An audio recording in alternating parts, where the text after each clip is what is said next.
Go live now. Okay, finally. Clock's off.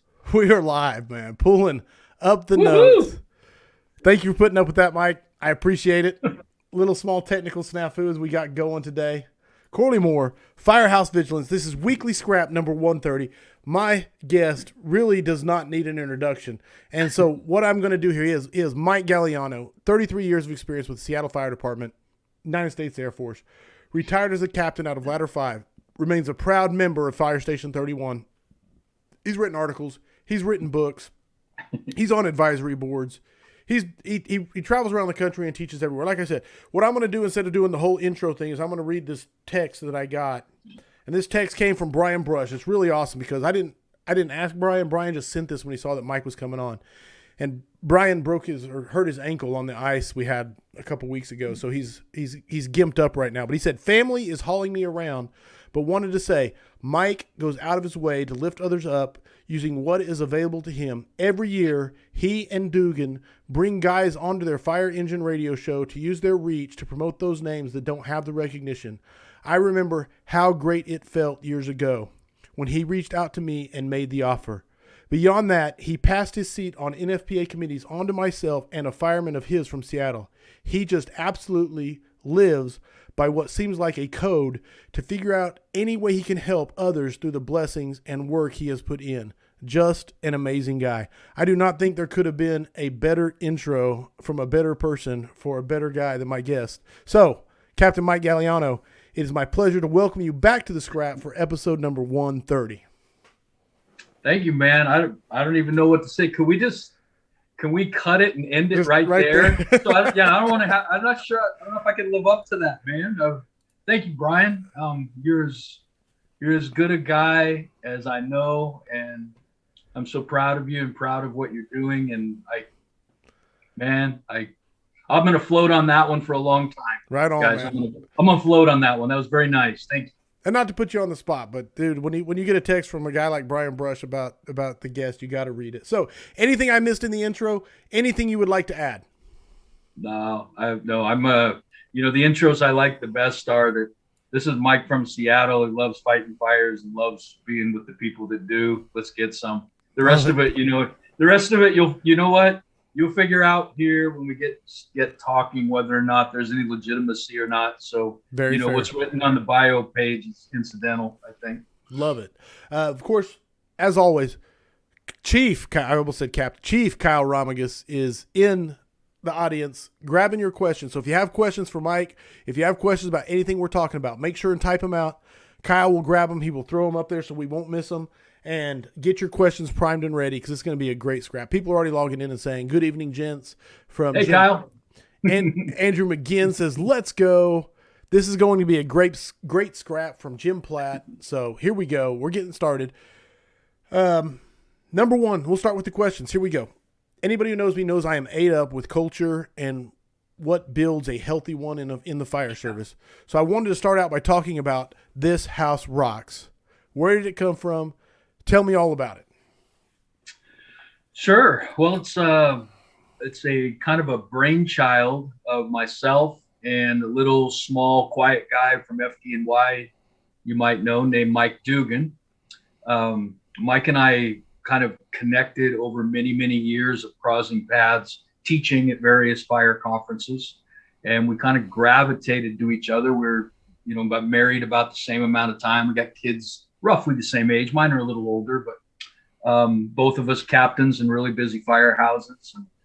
And just in talking about what makes a great firehouse, and he was teaching some leadership stuff. I was teaching some leadership stuff. And as he and I were talking, there's probably not two further places apart than Seattle, Washington, New York City, right? Culture wise and, geography and everything, man, different places. And what we found is we talked about the firehouses we were in and trying with everything we had to make those places just transformative breeding grounds for cool fire stuff and taking care of each other and loving the guy to your right and the left and impacting the citizens in a positive way and just really enjoying this calling making the firehouse what it was supposed to be when we joined this thing, at least what I envisioned being in the firehouse. We talked about that stuff, and we talked about it privately. As far apart as our two things were, problems were the same. The issues were the same.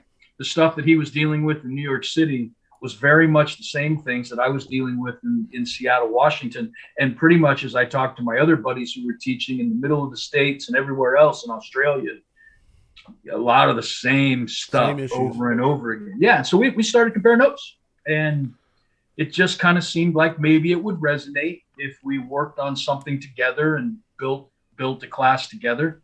And This House Rocks literally came out of, it's simple. It's our desire to give you some foundational points of reference to make your firehouse a place that everybody wants to work, a place that when people are there, they know they're there for the right reasons, and the kind of overarching desire as a company officer is to help the men and women in that firehouse live their dreams in the fire service, whatever those dreams are. Different stuff. Everybody's got different things they want to do. Not everybody wants to be a chief or an officer. Not everybody wants to go up the ranks, and thank God for that. I mean, thank God we got some awesome long-term tenured drivers who can deal with us officers, who come and go. We come and go. It's the senior man, it's the veteran driver. They're the bedrock of the firehouse, and thank God for that. That's it in a nutshell. I mean, there's a lot more to it. I'll tell you, we were really interested, Corley, in not doing. We talked about what we wanted to put in the class because there's a lot of ways to do it. Right. You see that there's a lot of leadership classes and a lot of things. There's like those slogan type of classes where you got all these like slogans that people gravitate to. And then there's the more kind of technical sciencey type of, here's the science of leadership. Do A, B, C, and D, and then you get E, right? Right. I enjoy them all. I like it all. I get something out of all of it. But I will be candid with you. Those two approaches, I've gone to a lot of them. They don't resonate with me when it gets down to actually doing the work and making the work happen. Our goal, and it's more of, I heard one guy describe it, that's more of the art of leadership. That's what I'm into. Nice. I'm into the art. We like the art of it. And here's some parameters and some paths to go down. But you ain't me, right? A lot of you out there listening, you aren't Italians who talk with your hands, and blah, blah, blah, blah, blah, and you aren't Dugan, and you know what? And neither am I. Mike can come into a room and just his sheer size and that voice, that Tony Soprano voice, there's a level of the fires he's been to. There's a level of gravitas there that most of us, we can't. I mean, I can't do that. We dream about having it, right? We dream about having it. Yeah. Well, I can talk about a lot of fires, but you're never going to get away from the fact that I'm a short little redheaded Italian. You know what I mean? I'm not a 6'6" truck captain. You got to bring what you've got to it, and so we purposefully structured it as there are some key areas that you want to put time to. Nice. If you want to have a great firehouse, and that can look a lot of different ways, and you're going to have some ideas that we never thought of. We give you some ideas and things we've done, both good and bad. But the point is, in building some foundational stuff and spending your time in key areas, you can really create some long-term, strong foundational stuff for a firehouse that rocks and rolls. It's awesome, man. Now, how long did it? Obviously the class is always evolving. You're always grabbing new stuff every time you teach it, I'm sure, because that's just the way it works. But how long have you been teaching the class? And do you feel like it has, to me, it seems like the class is even more relevant now as when you started teaching it. Yeah. I don't know how long. I know it's like over 10 years. I'm not real sure, but I know we've done it for at least 10 years. It might be 15 or more than that. I'm not sure. Right. Here's the thing. I think the firehouse is always, and trying to talk about making the firehouse awesome is always going to be relevant, because for most of you listening, that's the place you can have the biggest impact on. I mean, you can rage against the machine all you want and be frustrated with your fire chief and your mayor, and you can be grinding away at your ops chief and et cetera, et cetera. but you do not have a tremendous amount of impact on that or say so on it. I mean, they don't, most of us, they don't let us vote on who our fire chief is. You know, at least they never gave me a vote. I can tell you that. They never gave me a vote. Maybe they give other people votes. I think you represent. I think you represent the majority of the fire service with your. Yeah. Statement. Okay. So there it is. So listen, we start the class off really early. We start off with there's so many things you could do, so many things coming at you. Any of you who have ever tried to work on creating a great firehouse or certainly leading one, you know the challenges that are in your face, because it's not like the bumper sticker classes, you know, or the slogan type of things. You know, it's like, I love slogans. But now we're in the real world, and I don't get to pick my team. Typically, you know, you slowly but surely you may get to as you draw people to you. But in Seattle Fire, it's a seniority system. So if people want to come to the truck, I don't have a say in that. I get who I get. Now, don't get me wrong. I recruited like a banshee, man. I mean, yes. I went out and tried to get the Brian Brushes, the Corley Moores, and the Romegas. You know, I tried, man. That's who I wanted, but that was outside of my control. Right. If you can't function and lead in an environment where you have to have control of everything, you might as well get out of the fire service and like go be an engineer or something and do something that's technical. You're going to have a ton of different personalities, a ton of different opinions, all kinds of variables in your firehouse. Thus, it's critical that you start to focus on things that you can really have an impact on. If you don't, you're going to go nuts and you're going to flame out. You're going to get pissed off. You're going to burn out. You're going to be spinning your wheels and throwing energy and emotion at things that you have zero control over.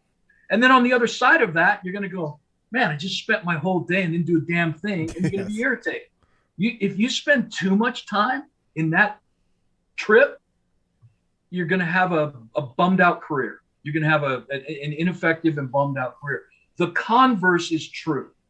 And we can speak to this both from other people's experiences, and Mike and I can speak to it specifically from our own experiences. When we spent our time, effort, energy, and emotion focusing on the things that we actually had impact on, and you dabble in the other stuff, right? I dabbled up a lot. I was always nudging the chief, nudging and trying it. But I dabbled there. I majored in what was going on around and focused there. Now a cool thing starts to happen.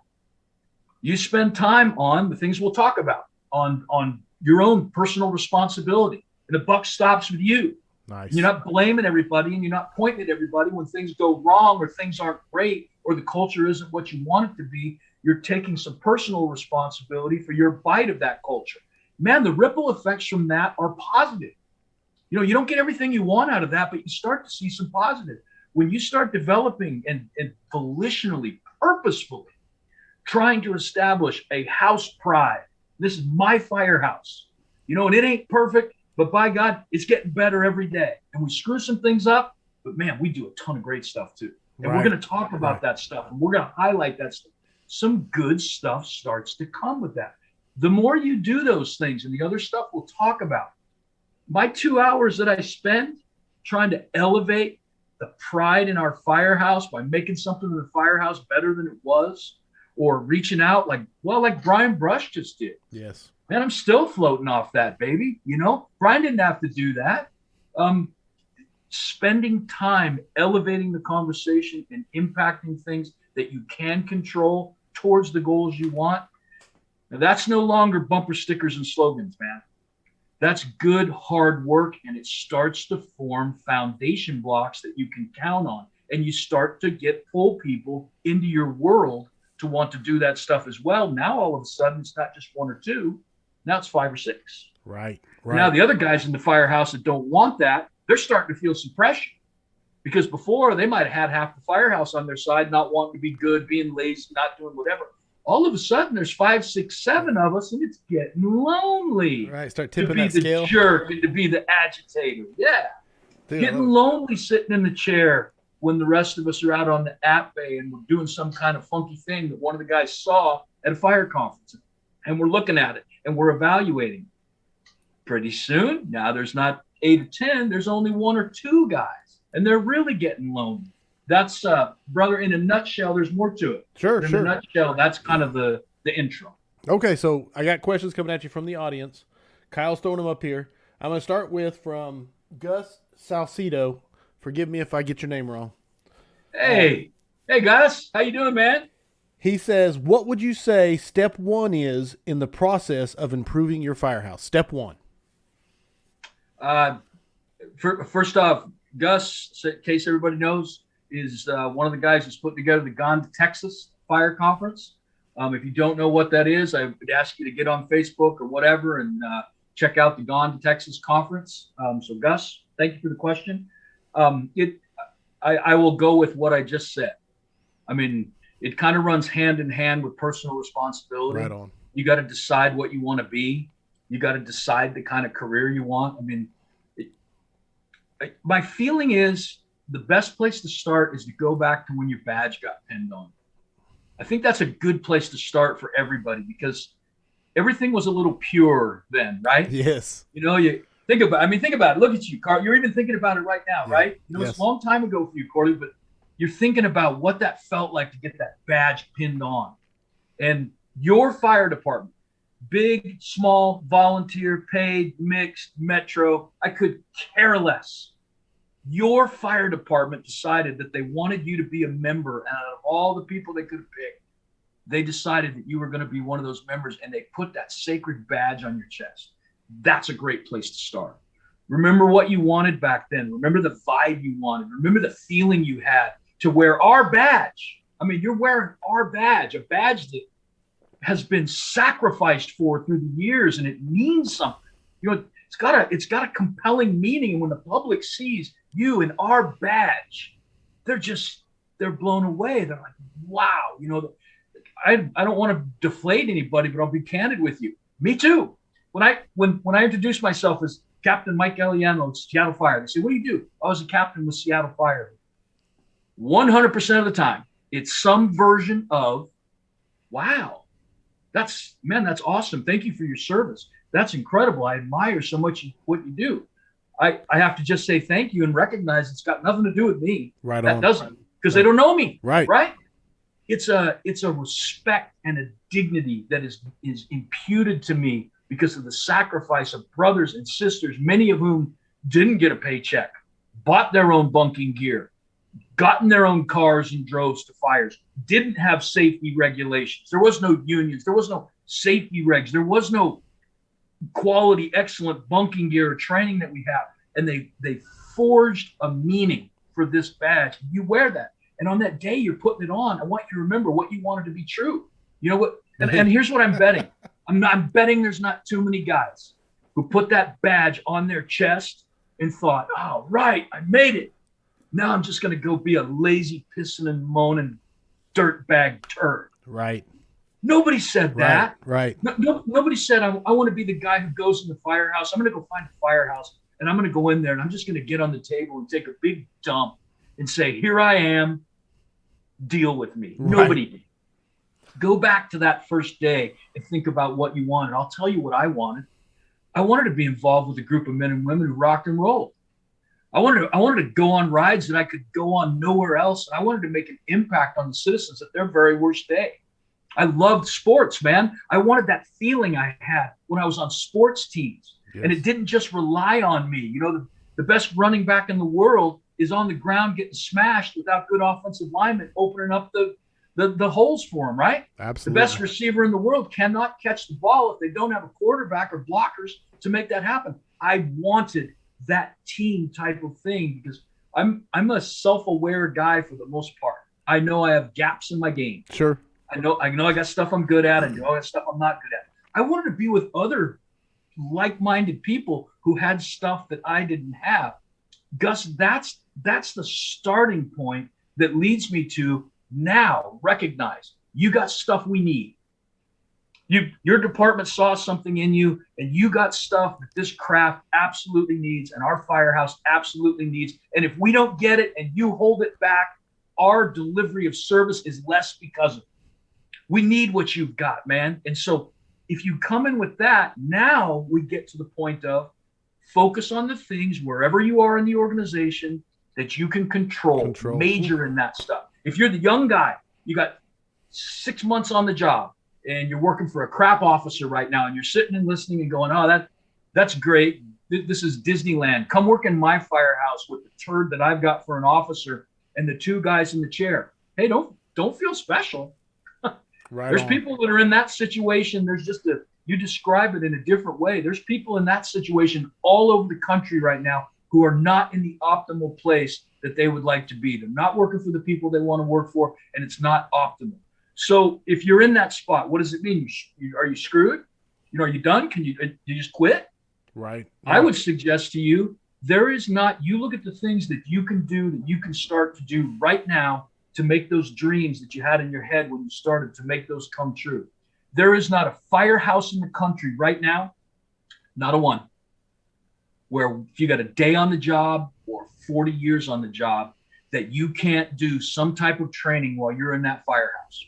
Nice. If the company officer is in there studying to be a chief, sitting in their office or checking their stocks or selling real estate or whatever, I've had all of those experiences.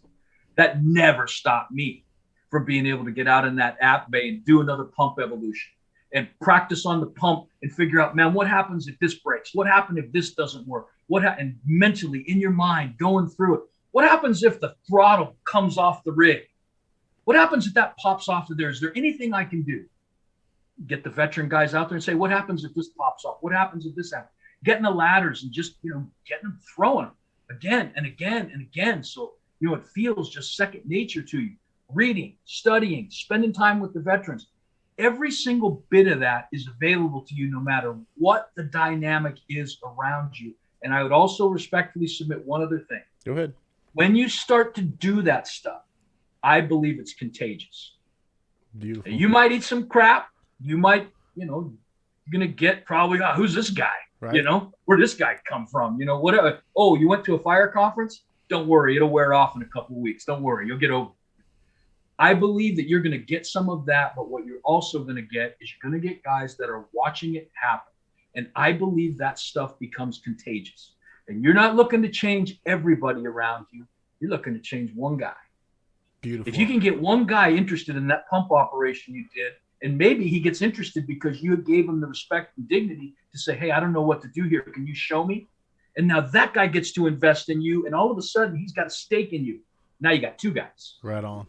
And if those 2 guys go out and get another guy, now you got 3. Pretty soon, the company officer doing his stocks or his real estate in the office is going to start to feel pressure. Gus, that's a short. I guess maybe it wasn't so short. That's a great place. That is a great place to start. We'll talk about other things that factor into it. But first things first, you got to know what you want. You got to have a vision of what you want it to be like. If you're just shooting out at, well, I hope it works out. Yeah, that might work, but it normally doesn't. You got to have an idea of what you want it to be like, and it's got to be reasonable. It's got to be reasonable. You got to do it. You got to be able to do it. And then the second thing is start off focusing on the things that you individually control. One of the risks, I'm actually talking with a guy, just talked with him the other day.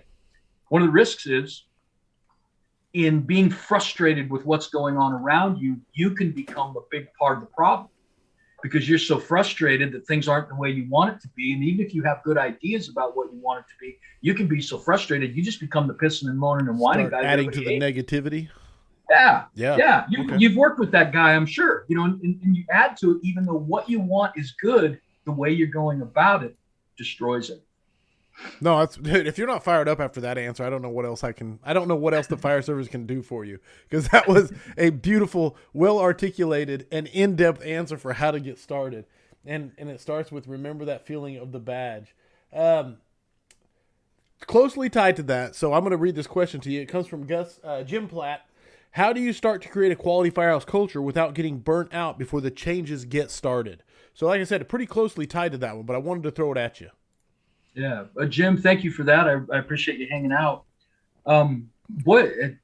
It's happened to most of us at some point. Those of us who, the heart, obviously the blood runs hot in some of our veins, right? We see things, we want things, we really want good change and we want good stuff. I would take you back to most of your burnout is going to occur outside of the things that you can control. That's where your burnout starts to happen, because you're fighting against the machine in areas that you can't have an impact on, and it's frustrating because you think about who we are. We are difference making cats, man. Right? We dig that stuff. We want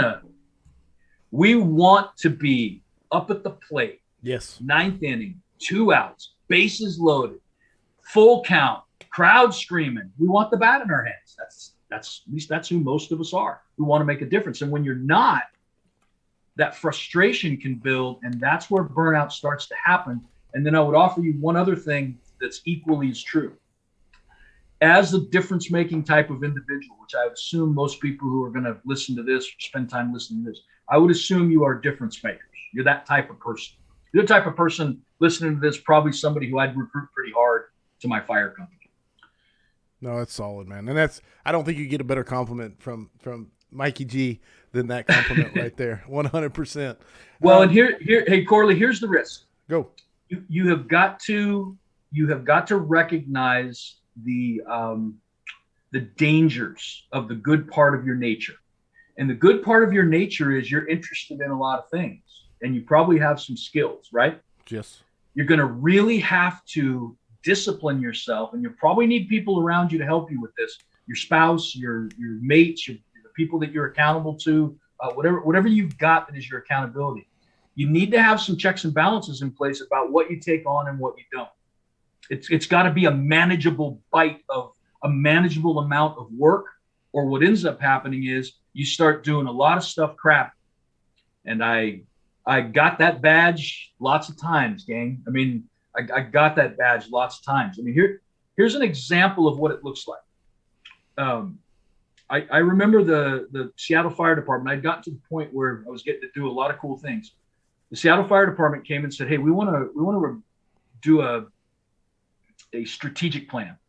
Would you be the representative from the captain's ranks for the strategic plan for the entire Seattle Fire Department?" Well, what's the answer to that? You say yes, right?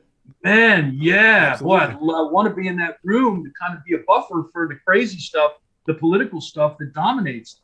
But is that a chunk of time, Corley? I mean, big chunk of time. Huge commitment, right? Yeah, plop that on my plate. That's on my plate now. Right after that, a really great opportunity to work on the search and rescue aspect of our department and to help write that program. Mike, would you like to participate and help develop the training for the search and rescue? What's the answer to that? More on your Oh, my Lord. Yes. Yeah, man. It's so overdue, and it's such a critical part. And we were coming out of this heavy safety message that, we had been in and couldn't do anything. You bet. Literally 2 days later. So plop that on my plate. 2 days later.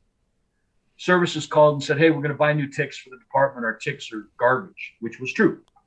Would you be interested in helping to run the program to demo the ticks? We're going to demo like 8 or 9 models, and it'll jive with your search and rescue program. What's the answer? Plop it on. Dude. And you see what my plate is now, Oh, yeah. right? You got a lot to eat, brother. I do. And listen, nothing else came off because I still got a very busy firehouse with, an engine, a truck, and a medic unit that are doing over 9,000 calls a year. I got a full firehouse, a robust bunch of personalities to manage, and I have a life. Yeah. I got a wife. I got kids. I got all the other stuff. I got church. Do you see what my plate looks like? Oh, yeah. So and all of those were important. It's not like these are just like willy-nilly. You know what I'm saying? Like 100%. Yeah, it was all good stuff. Here's the punchline to this story. That Overdone Plate that in my heart came from a good place. I wanted to do that stuff. That plate now, all it needs is one thing to go wrong, and I'm going to start dropping commitments, or I'm going to run out of steam. I'm going to flame out. If all it takes is for one of my kids to get sick, hurt, or injured, and I need to spend time away from the department, and those commitments start dropping off. If I get hurt, if one of my guys get hurt, if I'm having to spend time down at hospital or alcohol rehab place to help out one of my guys, all of a sudden that stuff starts popping off, and I can't make my commitments. You want to start with a reasonable amount of stuff that you feel like you can do to the standard that you want, that is in your wheelhouse. It's in your circle of influences. You can do something about it. There's more complexity to the answer than that, but that is the great place to start. That's the important place to start. And then the last thing, celebrate your victories. Beautiful. Yeah, make sure as you're trying to impact and you're doing these little ripples, would you pull somebody from the dead zone into they want to be a firefighter again and be part of the crew? You celebrate that and recognize, job well done. You pulled somebody from the dark side. Don't just go, okay, I got one, but I didn't get the other 5. Right, celebrate. Oh, man, you got one, and that's huge. Focus on the positive? Well, not in a Pollyanna type of way. Okay. In a legitimate way. Right on. You know, I love that answer, by the way. Well, how many great runs has the firefighters in this podcast been on? How many times during the day have you just gone to runs and you've just done a great job? And I bet you if we sat down and talked, the first one you'd bring up would be the one that went crap. Right. I actually like that about us because that one sticks in our mind because we don't want to repeat that. We're going to work to improve it. I'm just telling you, as a way to avoid burnout, keep talking also about all the great stuff that's going on. Because, in our classes, we will say, I hope this makes sense out of context of actually being in the class. We'll say, hey, raise your hand, somebody. Tell me something good that's going on in your fire department or going on in your firehouse. Tell us something good or somebody who did something excellent or a fire you went on. Corley, I'm telling you, and guys don't raise their hands, the most of they don't want to get in trouble. Right. Getting responses to that, it will end up being maybe a tenth of the room will raise their hand, and that's on a good day. Now, if I follow up with, a little bit later, you know how it is, guys, things go wrong. In fact, raise your hands. Tell me something about your department you wish you could change. Tell me something that's crappy or a run that went bad or somebody who demeaned the name of the department. Guess how many hands go up? Yeah. Two-thirds of the room goes up. Some guys won't raise their hands ever, but 2/3 of the room. Why is the bad stuff so easy to focus on, and why does it come naturally? I don't necessarily have a good psychological answer for that, but I do know it's the case. Thus, if you want to be a good leader in a great firehouse, you have to be volitional, purposeful about elevating the level of the conversation, about elevating the stuff, keeping the good stuff on the radar, and not in a Pollyanna way. We're not talking about, oh, great, somebody put the toilet paper roll on right this time. Excellent. I'm talking about the legitimate stuff that happens day in, day out. Keep that part of the conversation and elevate the conversation. It has a really significant effect. Powerful. I've got lots of questions coming at you. So are you ready for some more? Oh, man, we'll stay here all night.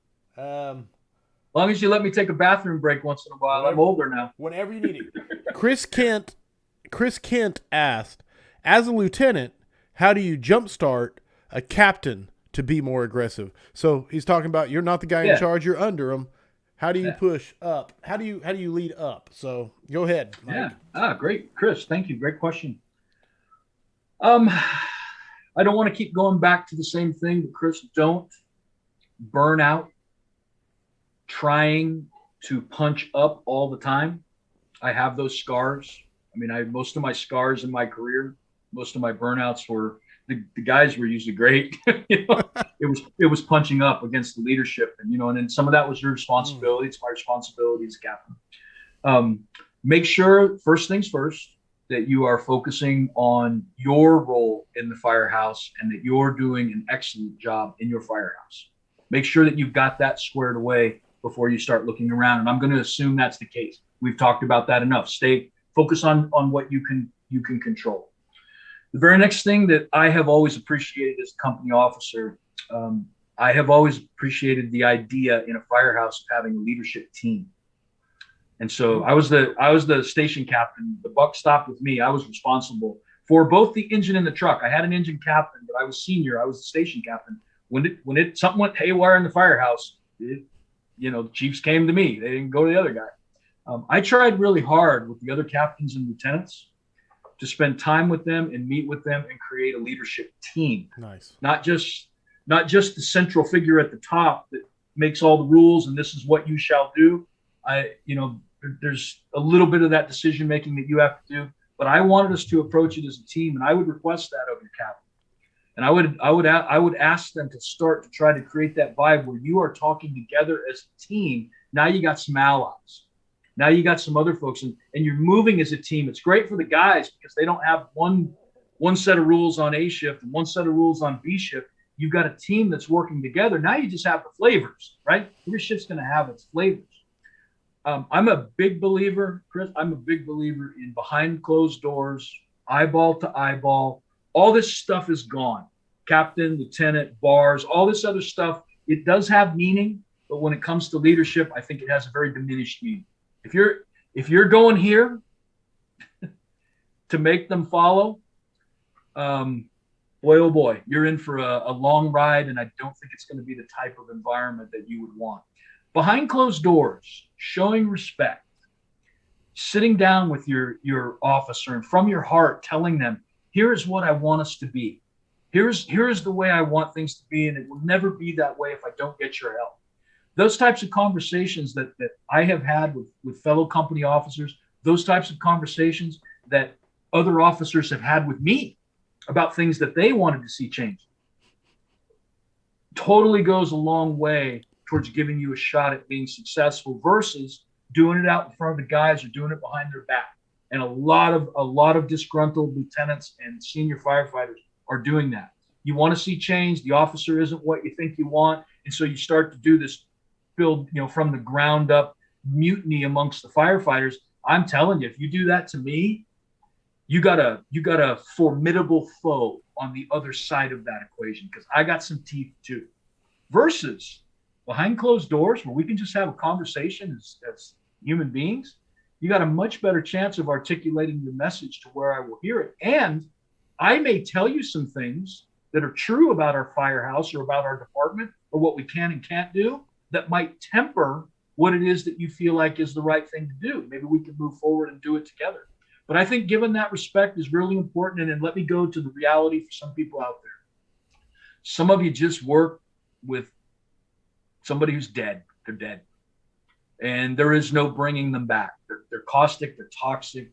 I'm sorry that's the case. I've been in a couple of those deals where the person was just never. They should have been fired. They should have been eliminated from the organization. Once again, if that's the case, if you have somebody who having done everything, having talked to them privately, included them in the stuff, casting the vision for the way things that can be, modeling it, none of that works, and you've got this toxic person, it falls into that category of, is that in your control or outside of your control? Right on. For the most part, it's outside of your control. Don't spend a ton of time there, and what's left to you is to make what's around you, your crew, your shift, your team, whatever it is that you have control over for the time that you're in that spot, you make it as good as it can be. Now, last thing, I am not opposed whatsoever, once you've done everything, to trying to get some help above the person that you're talking about. But I give them the benefit of the doubt first. I do not go running to the person above, the chief above, or whoever, to try to get them to straighten it out before I've done what I can do. But once you have, and once the person is demonstrating that they're not going to make a change, once again, a behind closed doors private conversation with the other captain, the battalion chief, not to the guys. If you're doing it to the guys, then listen, here's the temptation. Because you want to be the big swinging bad dude, you're going to say to your crew, oh man, I got a meeting scheduled with the battalion chief, and we're going to get Captain Gagliano straightened out, that clod kicker. I'm going to straighten his ass out. Number one, that is going to get back to Captain Gagliano. Trust me, because I got lots of guys who love me on the job, and you might think that you're talking to one of the guys that doesn't love me, but the minute you say that, they're going to come tell me I said it, and now you got somebody who's an enemy. Versus, you're going to do that. You keep it to yourself. You make an arrangement with the person above, and privately you go to them. And again, transparently articulate what you want to be our true, articulate what you've done, articulate what you want to see happen, and see if you can get an ally to maybe put some pressure on some change. Beautiful, man. Hey, here's the last thing. Go. If you're in charge, if somebody won't change, if somebody will not get on board, having been given every opportunity to get on board, if you have any authority whatsoever, you are duty bound to try to extricate that person from the department. And I don't mean transfer them somewhere else, transfer the problem. We tried not to transfer problems. If somebody finally decided that they were not going to be a part of what we were trying to do, and at least give me the reasonable effort, at least earn your paycheck, right? Right on. I like to surround myself with guys who are doing more than earning their paycheck. But you got to at least earn your paycheck. You got to be part of it. If not, even though it's virtually impossible for me in Seattle Fire to get somebody fired, I still would go through the effort just out of respect for the team. Beautiful. And I think to that question, I think you answered. Chris Schroeder had a question, recommendations for dealing with officers that can't see the importance of station culture and pride. And you just beautifully answered that same question right there. You know what I'm saying? Because it's the same series and sequence of events. And so, well, Chris, make sure and model it. Make sure that you're modeling it, because there is nothing more contagious than a group of men and women who are moving together as a team in the fire service. It's spectacular. In fact, I don't think I said it, but at the front end, you asked me what was one of the things that made Mike and I want to put the class together. It was because we've worked in firehouses that were like we're describing. It's otherworldly. Magical. It's crack, man. You want it. You want it. You want that feeling of knowing you're with fellow brothers and sisters when you walk through the door. It's not brother and sisterhood. It's not a bumper sticker, man. It's like you feel it. It exists. It's real. There's it's nothing tangible. better. Yes. It is. You felt it, right? Yeah, 100%, Carl, man. Dude, it's magical. There is nothing better than when the bell hits and it's some crazy messed up run that, there's no SOG for it. Right. There's no A, B, C, D, do this, do this, do this, do this. And, it'll all work out. There is nothing better than when you go to these runs that really matter and you're with a group of men and women that you trained with, and it's like water just flowing and everybody moves into the spot that they need to be in, and nobody has to be told, do this, do this, do this. It just flows like water. That is crack, man. It is. I'm retired now, guys. I'll miss that for the rest of my life. Yeah, I'll miss that forever. Beautiful, man. And he's 100%. Like, I wish if you don't absorb the passion that Mike speaks with, I don't know what you need to have your pulse checked, your heart rate checked. All right, I got a few more. William Seeley wants to know, how do you mix making the house rock and have a positive vibe and making sure that operations is also a priority? And so, go ahead. William, you already know this, man, because I came and talked for you guys in Arizona. So I already talked about this. Just look at your notes from when I came and spoke to you guys about This House Rocks and just do that, brother. No, thank you, man. I appreciate it. We have 5 areas that we talk about in the This House Rocks class that deserve your attention. And right off the bat, when I tell you the 5, you're going to go, yeah, but what about? What I'm telling you is these 5 are smack dab in the middle of your bullseye for things you can have some impact on no matter where you are in the organization. It's gold. Now, I can tell you some specific things to do in each of these areas, but you can come up with some that I won't even think of. And you can come up with some that fit your particular fire department layout, et cetera, et cetera, et cetera. 5 areas, William, to put time, effort, energy to. 1 is you're individually responsible for yourself. You take responsibility. If you can't get past that one, if it's all about pointing at everybody else and saying this guy's wrong and this is screwed up and I can't do anything about that, this is really tough, man. And if you're not willing to own up to your own stuff, it's really tough. When you make a mistake, you ought to be the first guy to say, boy, that was a cluster, man. I screwed that up. That will not happen again, but that was a cluster. Here's the cool thing when you do that. That gives the rest of us a chance to get on your side. That gives me a chance to go, hey, man, don't worry about it. Here's what I screwed up, But when it's, well, that wasn't really that bad, or that was engine 22's fault, because now all of a sudden everybody's ducking and covering. Individual responsibility, pride in your firehouse, and pride in your team. Wearing it with authority and with pride.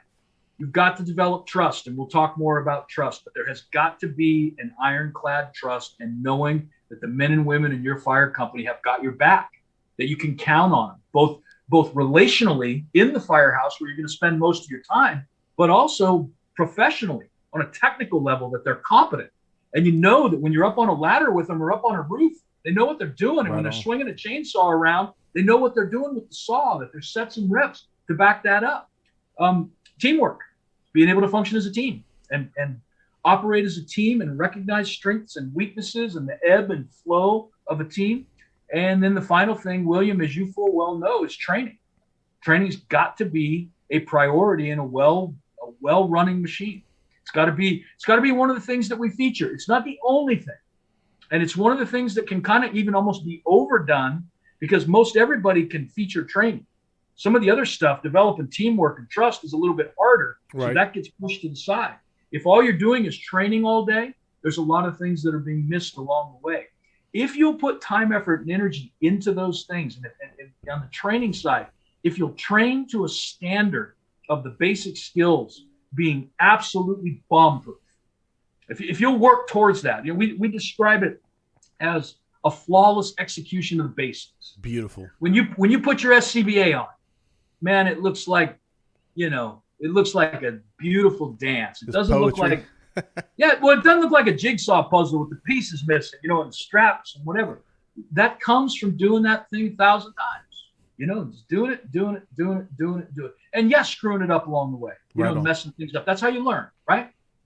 A flawless execution of the basics and involving every member of the Firehouse in the training day, or at least in the training program. It may not be for a particular day, but every guy on the crew is good at something. Even the clod kicker who pisses and moans all the time or whatever. Everybody has a bite of the training program. And I think as a company officer or leader, you're duty bound to say, look, hey man, what fires you up about what we do? What do you like the most? I love working with the tick. You got the tick drill 2 weeks from now. If you need help with it, I'll help you with it. I'll help you develop what you're going to do. I don't want you to be intimidated by developing it, but you got the drill. Beautiful. 2 weeks from now, gang, you're going to get a really good tick drill, and you're going to get it from that guy's perspective. They've seen the tick drill from my perspective because I'm drilling them all the time with it, right? But now you get to see it through that guy's eyes, and that's critical. That's crucial. And to give a drill, man, you gotta prepare. Oh yeah. Right? So you teach, you've done drill. Absolutely. If you're gonna give a drill on the saw, you're gonna have the saw in your hands a lot because you're gonna be in front of 5, 6, 7, 8 other people who are very critical, right? No. They're gonna be watching what you're doing. And it's a great way to hone those skills. And the last thing it does is it gives you a bite of it. You give that guy a bite in what you're doing. And the payoff comes in the most important place. When you're training and when you're doing that, when you have that pride in your Firehouse, the payoff comes in a dark street somewhere at 0 dark 30 when everything is going to crap. And a group of well-trained firefighters come in and they make an impact. I'll tell you here's the thing I miss as much as I miss anything from being retired. Very, very strange that this was one of the things that mattered the most to me that I missed. I miss the ride back from a good job. Nice. In fact, pay attention to that a little bit. The next time you go on a really good job and go on one that went really well, pay attention to the absolutely pheromone, unbelievable, awesome euphoria that is going around the cab and how you feel about the men and women that are in that cab. That's the payoff, man, because you delivered the service you wanted to do. And now you're with this group of people that at that moment you would kill for them. You would kill for them, warts and all. You would kill for them. Warts and all. You've accomplished something together that most people will never get the sense of doing. Dude, that's strong, man. That's so strong.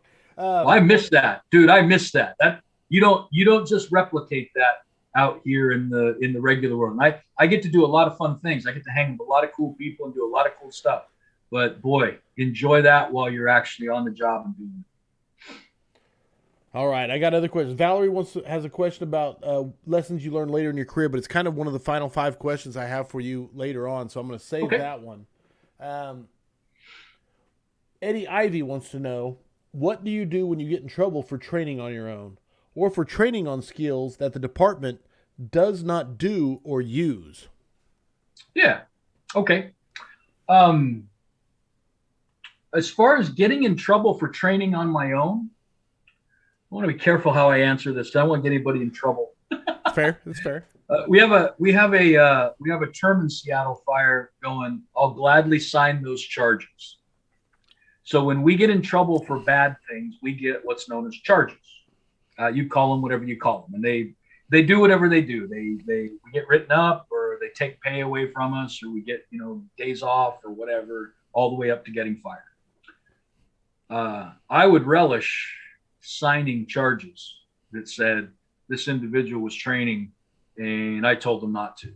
Nice. I'd sign them. Right. You know what I mean? I'd sign those. Beautiful. If I got a stack of those in my personnel file, and I'd love to stand before the chief and answer the question about why my officer is telling me that I should not be training. That might be one of the remedies for a crappy officer. Because I think most chiefs would say, what? Wait a minute. What?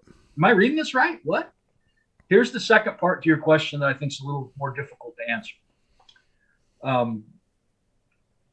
I recognize that every fire department has a set of tactical things that they do. They have a set of rules and a set of tactics and the things that they do to fight fires.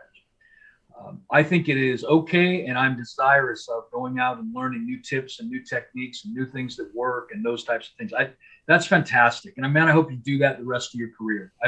There was never a year in very few months in my 33 years where I wasn't out somewhere at some point learning, reading, looking, seeing what other people were doing, getting stronger and stuff, bringing back ideas. And I don't say that as a pat on the back. It was enjoyable to me, and Beautiful. It was fulfilling, and it was encouraging. And sometimes it's just awesome to go hear Corley talk about leadership and just get the wind blown into your sails a little bit, and perk back up that I'm amongst my people. You know what I mean? I'm amongst the people who see the world the way I see it. However, you also as a professional have to realize that your department has orchestrated a script for how runs are supposed to go. And they're expecting that script. And you may not like the script that your department has orchestrated, but it's the one you have. Mm-hmm. You want to be very careful about going so much off script that now instead of becoming a professional who is working towards the good of the run, you've now become an outlier or a wild card or a kind of a free agent. And you're doing things that nobody knows what you're doing. They're not expecting it. And now you're putting the rest of the crew at risk and yourself because they don't know what you're doing. If you want to change your culture, if you want to change a tactic, there's an appropriate way to go about doing that. It's hard work, and it can be frustrating work because a lot of times the bosses above, they don't want to deal with it. They know what they're comfortable with. We've been throwing this ladder this way for the last 100 years, kid. Who are you to come along and change it? Right. Or some version of that. Yes. I know every one of you has dealt with that. There is an appropriate way to go about it. And believe me, I spent a good chunk of my career working to enhance the way Seattle Fire did things and the tactical stuff we did. And I had a lot of success. And boy, there's some crash and burns and flameouts along the way too. But it didn't stop us from trying. When it was successful, we did it in a proactive way. Number one, we knew what we were talking about. We practiced it. If you want to do a new ladder throw or a different way to do things, you better know how to do it. You better know how to demonstrate it, not just have seen it at a conference and thought, oh man, that looks cool. That looks good. We're gonna get involved in vent inner search.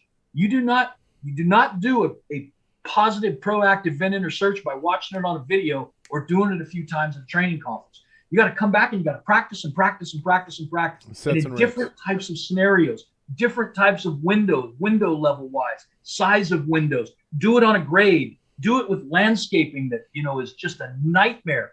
Do it with the one that just happened in Seattle Fire. Unbeknownst to them, a hoarder home up on the half floor, on the second floor, a hoarder home where they didn't get to come into like a drill tower type of thing, sound the floor and jump in and it's concrete and bada bing, close the door. Man, they got into a rat's nest. Oof. It was a mess. I mean, they had to move stuff out of the way before they could even move a couple feet. If you're good at what it is what you're trying to change, now you can authentically go in front of the leadership folks, the people at training, your battalion chief, whatever your process is. You can go in front of them and you can articulate it in a professional way, not in an emotional way. Nice. Not in the great departments are doing this and we're just a piece of crap. We don't do it. We're a piece of crap. Good luck with that, man. Bring that nonsense to me as the training captain. And you're going to lose me pretty quick because our department is not a piece of crap. Right. Now we may need to add some things and get better, but if you lead with that, you've already lost me most of the way by the way you brought it. Come in with a good plan, come in articulating why it is that it can be good, and be able to be willing to demonstrate it. That gives you a good chance of actually making headway, and then have some patience. I have the pictures of it. I have the video of it. Seattle Fire just did it. I do not have the permission to share them, but it is an epic vent inner search rescue. Oh, nice. I mean, yeah. Hey, when I watch it, the blood rushes from every other part of my body to somewhere else on my body, and I am emotional, man. It is awesome. Nice. It's a capstone, gang. If you want a story of a victory in a department that moves slow, it's a big department. It is progressive, but it moves very slow and changed. I am telling you, man, 15 years ago, we were doing townhome fires because we started to get all these high density townhomes being built. I can still remember sitting in a room with 3 really good chiefs. I mean, these weren't duds. These were pretty good operational chiefs, in some cases as good as we have. Mm-hmm. And me and my buddy Matt Rogers banging on the table to try to get vent inner search into our department, because it's not a tactic that Seattle Fire did much of. You know, we didn't do it. We don't have row houses and things like that, uniform construction. So we weren't doing a lot of vent inner search. And looking across the table at these guys who I respected, and them saying, just go in and put out the fire. Why are you going to put people above the fire and get them burnt? And that makes no sense at all. Put out the fire. I'm like, Chief, look at the way these townhomes are constructed. We're going to lose stairs. Trying to articulate, right? Trying to make the case. Showing history. We were unsuccessful. We were not successful to the point where I said to the Chief, okay, I'm going to go teach townhome fires when I have no stairs in there. How do you want me to tell them to get the people out of there? And the answer was, Captain, you need to put out the fire. That was the answer. Very frustrating, but we stayed at it. Right. Every year we stayed at it. We came at it from a different way. Even after I segued out, there were other people who picked up that baton and they kept at it. And they said, well, what if we don't call it vent inner search? Because vent inner search is, in the lore of the fire service, it's a way overused tactic in some places. Way overused, dangerously overused tactic. In fact, on the cover of the fire magazines, the only way, 20 years ago you could get on the cover is if you were diving out a window with fire at your back. It was like a sexy thing to do. Using the misuse of the tactic to keep us from doing the positives of the tactic was a real selling point for our leadership. But our guys stayed at it, and we stayed at it, and we tried it in different ways. I don't know when the exact change happened, but about 3 or 4 years ago, enough case was made that it started rolling into our training program. All that tenacity of staying after what we knew in the streets was a legitimate, valid tactic that would save lives. It's legitimate. It works. We knew it. We stayed after it. We didn't get frustrated. We didn't quit. We didn't just tap out. That victory was realized 3, 4, 5, whatever it was, a week ago, 2 weeks ago, when it's now a standard tactic. The guys trained in it. They did it in an incredibly difficult environment. They pulled the lady out. You can see the lady coming down. She's unconscious. That lady left the hospital the next morning. Beautiful. That bill is stamped paid, baby. And every ounce of blood, sweat, and tears and frustration. And I'm removed from this 15 years. Trust me, if you'd have seen me coming out of that meeting, you would have seen the other side of my personality. I was blowing fire and pissed off and ready to shoot people and quit. And, it was frustrating. But we didn't leave it there. You get those emotions, you spit them out, you rail against the machine, and now I'm right back at it. Okay, well, if vent inner search is the problem, we'll call it targeted search. Do you like targeted search better? That's not vent inner search. Right. Literally, that got us to the next step. Right. We started calling it targeted search because vent inner search had this stain to it that allowed the next people that came along to get it going. And I hope that made sense. Dude, it did, man. It's a beautiful story. Made sense in my head. And the I don't reward. know if it made sense to anybody It's just else. so much effort, and and you're answering the question, which is, how do you implement the change? And sometimes it's patience. I mean, patience, straight up, and tenacity. And not every change that you see out there in the big bad world is legitimate. It's legitimate for that department or for I know I had a real difficult. Some of the people that I love the most in the fire service came from much larger and more staffed organizations than what I did. And so I would go see them. I would go see their tactics classes, their standpipe classes, all the different stuff. And it would be frustrating because I know it worked for them in FD&Y or wherever. I know it did. But I was on a fire truck that had 3 people on the rig versus, an engine in FD&Y that was bringing 5, 6, times 7 guys off the rig. There is just a reality to that type of thing, or a staffing level that Seattle Fire had a pretty good staffing level. But man, depending upon where you were in the city, it could be a while before you got help. Right. You certainly didn't have 20, 30, 40 bodies in every place I was at right off the bat. And your tactics have to meet what you have on the ground. So remember, what you're hearing out in the big bad world may work for that organization. It may not work for your organization, and have the humility and the teachability to be able to recognize what's true and what's not. Absolutely. That's beautiful, man. Tactics are local. So where am I at? I'm pulling this up. So I want to talk to you about firefighter air replenishment systems. Man, I wanted to throw this at you and let you talk about it, 'cause I know you're passionate about it. Well, I've been involved with air and air management for a long time. Literally wrote the book on it. Literally. Well, we did. We wrote a textbook on it. I do want to be clear about it, though. A lot of time, effort, and energy went into that. So I'm grateful to have been able to do it, and I'm very proud of it. But I do want you to know, like every other topic that's out there, we did not invent air management. We don't own that title or own that topic. There were people that were talking about air management long before we were, both in our industry and in the dive industry. And certainly subsequent to doing that book right now, there are folks out there that are doing incredible extensions of the work that we did on air management. So I use that as just a lead into, man, don't feel like you own a topic. Beautiful. No, that's a great statement. You don't own search. Right. You don't own putting water on the fire. You don't own ticks or forcible entry or engine operations. Now, you may have a quality contribution to that conversation, and I feel like we impacted the conversation. Here's an example. Some folks were doing some marriage stuff at a conference. A couple that I know were doing some marriage stuff, and some guys called me and said, because Ann and I do firefighter marriage stuff. Absolutely. And some guys called me and said, "Hey, we were at this conference and these guys are stealing your stuff." And our initial response is, "Thank God."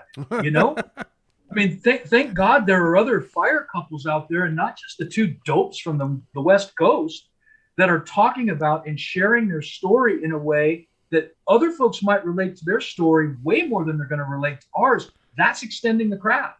Right on. And I hope that that more and more people will be involved. One of my friends, I was trying to get him to write an article on a cool thing that they did. And he said, well, gosh, there's so many people already writing about it. It was on standpipe ops and on standpipe failures. He said, there's so many people have already written about that. And man, there's the Bill Gustons out there, and just these legends that are already talking about it and doing standpipes op and high-rise ops. And I said, yeah, that's true. And when Bill Guston writes something, I will throw elbows to get in front of you to read it.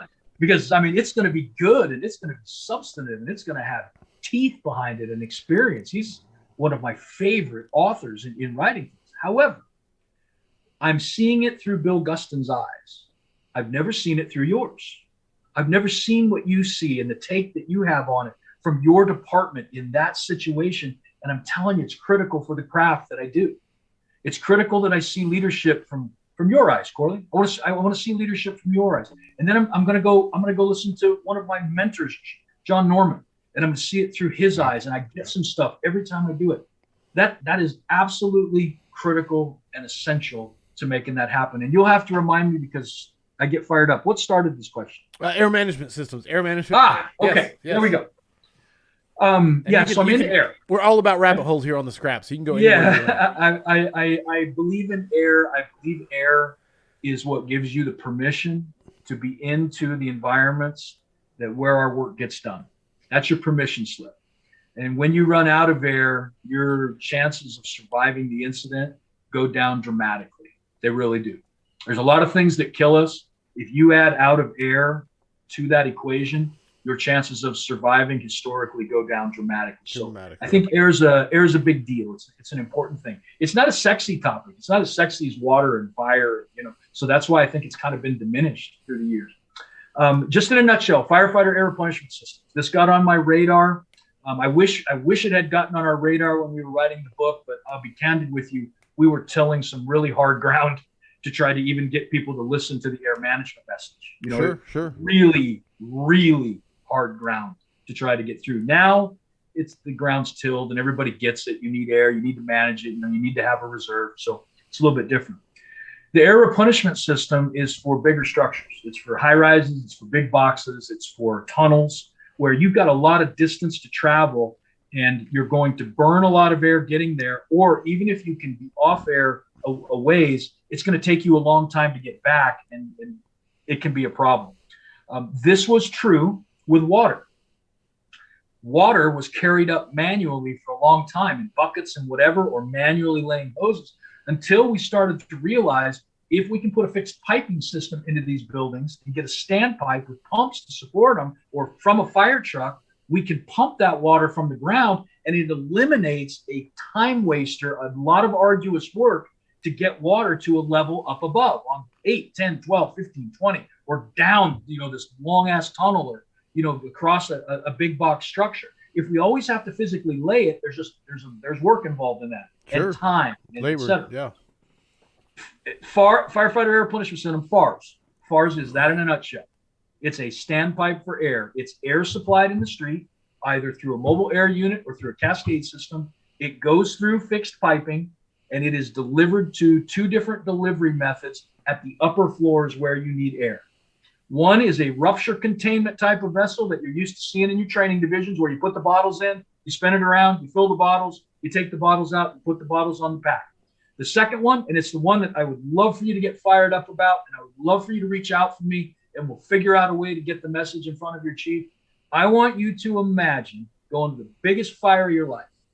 So you're now up on 10, 12, 15, 20, and it's not a room and contents fire. It's not food on the stove. Right. You got serious stuff with lots of people that are being overcome by smoke. You've already had to go up a lot of stairs to get there. You know how quickly you burn through your air once your heart rate's up. Everybody does to different levels. But now you're having to haul all the equipment up, and you're trying to do your work. And bang, you're low on air. The only thing you can do, the way we do air resupply now, the only thing is to try to get back down to wherever the staging area is, wherever bottles were put, if they're there. Right. In the early stages of the fire, that's hit or miss. The only thing you can do is leave your line, leave the search, leave what you're doing, and go all the way back down, take your bottle off, put a bottle on, then go all the way back up. If you have a FARS system in your tower and you have an emergency fill panel right by where the standpipe connection is, you come out from attacking the fire, you step out in the stairwell, you do not have to take your face piece off, you do not have to take your bottle out, you stay under respiration, you open the cabinet, click in with the transfill hose. Transfill it up, okay. 30 seconds to 2 minutes later, depending upon how the system is designed, you've got your second bottle and you're right in the attack. You're right back to the attack. Right there where you're at. Gang, I don't even know. I feel like I shouldn't even have to say anything else. And that every fire chief in the nation, when I said what I just said, I feel like every fire chief in the nation should go, I want that for my guys. Right. I want that. That will transform operations at large building fires. It is the same transformational impact of getting water delivered and getting air delivered. Yeah, and those are the 2 things we need. We need the guys. We need bodies. 100%. And to put out fires, we need air and water. If you don't have either of those things, you're either going to not be able to put out the fire or you're going to get chased from the fire. And here's the reality of large structure, large fires, large building fires. We've just seen it in recent high-rise fires that we've just had in the last month or 2. The firefighters are put in the position because the work is so compelling. They're going to go off air, run out of air, and then they're just going to endure the smoke to finish their job. Mm-hmm. That happens all the time. Mm-hmm. Now, we don't write it in the after action report because we don't want to get in trouble. Sure. But that exposure to smoke over time, and this fire after fire after fire, we recognize the effects that has on us. And we have firefighters' names who are on the walls because they ran out of air, and they were put in that position because there wasn't any resupply. There is a solution I would love to be able to tell you about. It hasn't been broadcast yet. Fort Worth Fire Department, the mighty Fort Worth Fire Department, just adopted a FARS code. Nice. Firefighters in Fort Worth are going to have air at large structures, and it's really a significant moment for me. I mean, we have other places. Chief Bloom in Meridian Fire, Meridian Fire, first in Idaho to have firefighter air replenishment. Grand Prairie, Chief Fight, Chief Thompson, Scott Thompson, our buddy Scott Thompson, the Colony has it.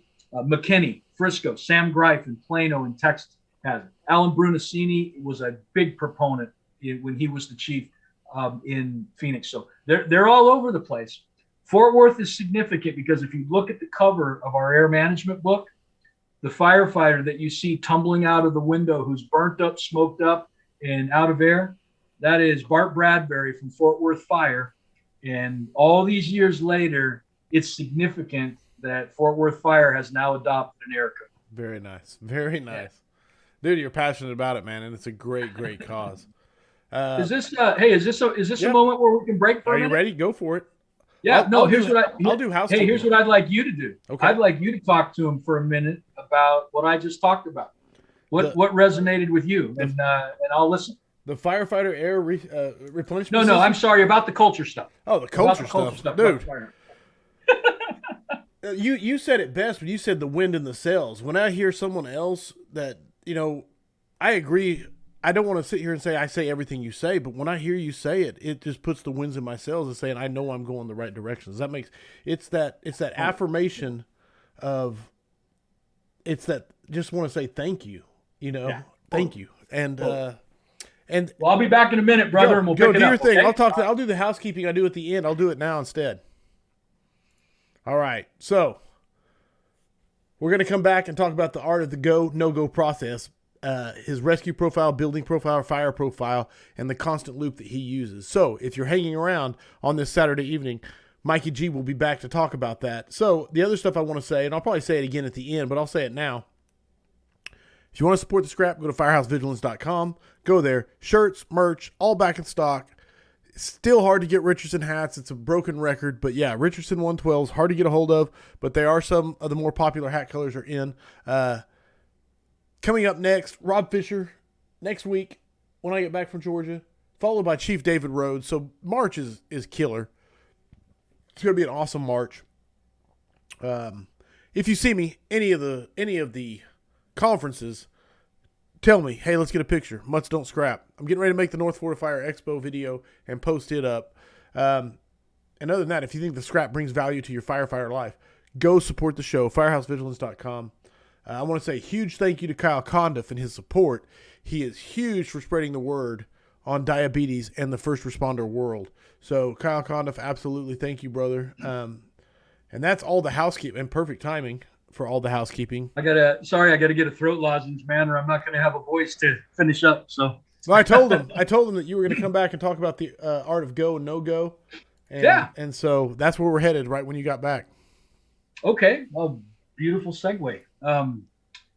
So the art of go, no go, I love the opportunities I get when I get to go teach somewhere and in the morning do This House Rocks. Yes. And talk about the firehouse and just what a kick-ass firehouse, just how that you should want that with everything you've got and be willing to just sacrifice what you got to sacrifice, do what you got to do to try to make the firehouse as kick-ass as it can be, because you're going to spend the majority of your professional career in the firehouse. Right on. I know you're not going to spend it, rescuing somebody on a Ben Enter search, although I hope you get to do a bunch of that. You're going to spend a ton of time in the firehouse with your fellow firefighters, and you want that to be a great experience. And I don't want to interrupt you. You asked me what resonated with me, and I want to say this, because when you build that house that rocks, the other stuff takes care of itself. The other stuff falls into place. The training. A lot of it does. Yes. Oh yeah. A lot of it does. So anyway, just like getting a fire, right? Yes. You get a fire, and all of a sudden everybody stops bitching and moaning about whatever they were bitching and moaning about. It's like, yeah, whatever, it'll work out. right? You're gonna be all right. All right. Sorry, I didn't want to interrupt you. Go ahead. So I love being able in the morning to start with This House Rocks and talk about the Firehouse, and then lead in the afternoon to start with Go No Go, because it's kind of the two things to me that resonate the most with me in the fire service. It's that camaraderie of the team, that place, that Firehouse, and then it's kicking ass at fires. Yes. Doing a good job at fires, and that resonates with me more than anything else does. Go No Go. I think the title. Sometimes I think people get twisted up on the title. I think sometimes folks say, "Well, what are you trying to do? Are you trying to tell us not to go into fires?" And it's like, well, if you know me at all, you would know that that's not the case. That's not true. I mean, yeah, no. The reality is the majority of the fires that you're going to go to, at least at some point in the fire, you're going to make some kind of interior attack on that fire. That's the reality, and rightfully so. Right. Majority of the fires you go to, it's just the way it is. Some of them you don't go into right away. You got to clear a path, but to put the fire out, you're going to go in. You don't put them out from the outside. Let's put it that way. You burn them down from the outside. You don't put them out from the outside. The Go No Go process is geared more towards, in your mind, the first kind of 20 seconds of the fire, starting to cut through the clutter and actually evaluate what it is that you have and not what you think you have. It's going from you were just having a plate of spaghetti at the Firehouse and arguing about, football, and now you're in a life or death situation. 30, 60 seconds later, you're in a life or death situation, and making that transition in your mind where it's like, want all this stuff coming at you, all this stuff, and radio's going on, and people want you to give them information and having to do a radio report and position the rig and all this cool stuff that we love. But it can be overwhelming. I mean, it can, and by overwhelming, I mean, it's not like you're going to lay in the yard in a puddle of piss, but it can interrupt your decision-making process. It can keep you from getting to the best decision possible. And I was raised on like acronyms and lists, because that's just the fire service.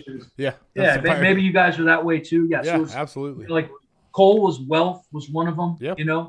And I was lucky on that one. I mean, as an intellectual exercise, I got what they were talking about. Sure.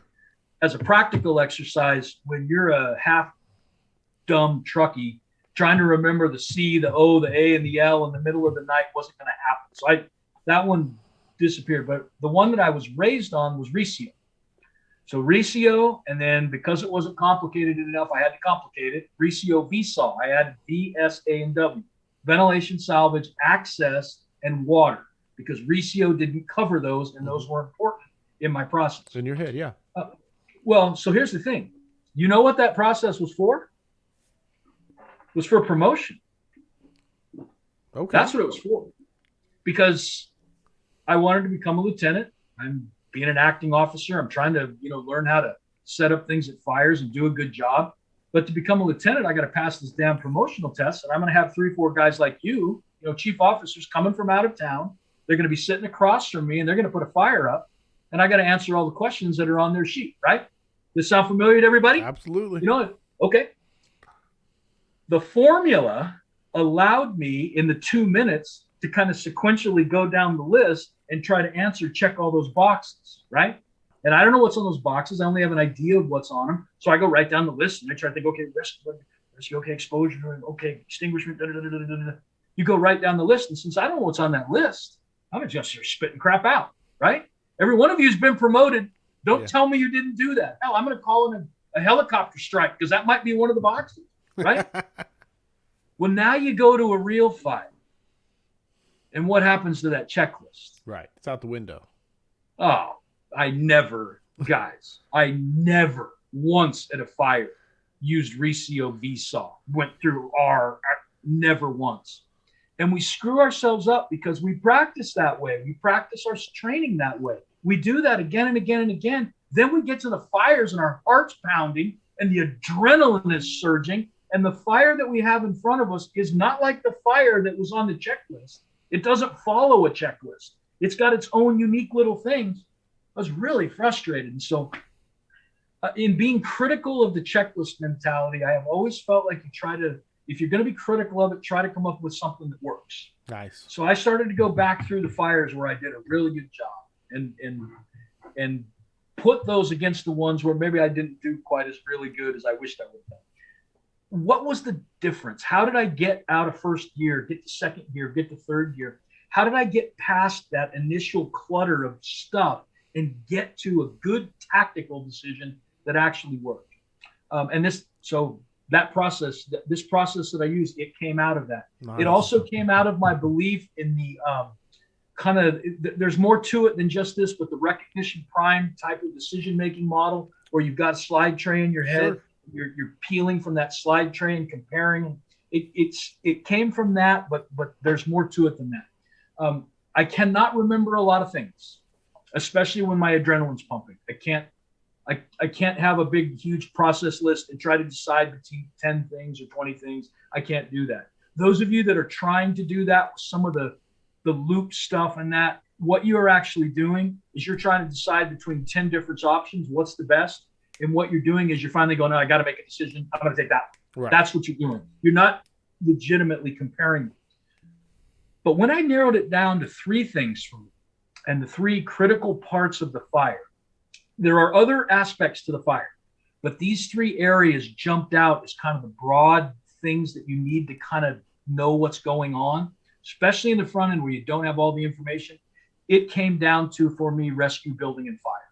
If I can get a good sense of what's going on in those 3 areas, the information that I get from those 3 evaluative processes goes a long way towards getting me to a good tactical decision. Nice. And I may be completely wrong because you may learn stuff, in the next 2 minutes that discount everything that you thought when you started. All you can do is, with the information that you have, make the best decision possible. That's what I was after. Beautiful. And then as I get more information, I alter my decision-making process. But a bias towards making a decision, though, right? Oh, you got to. Nobody else is coming, man. Yes, I love it. I love it. Yeah, you've got to. You've got to make a decision. You've got to act. You've got to move. And you cannot sit in the yard and evaluate your 10-step evaluation process for 2 minutes. Right. The whole time you're doing that, the fire's blowing and people are choking and dying.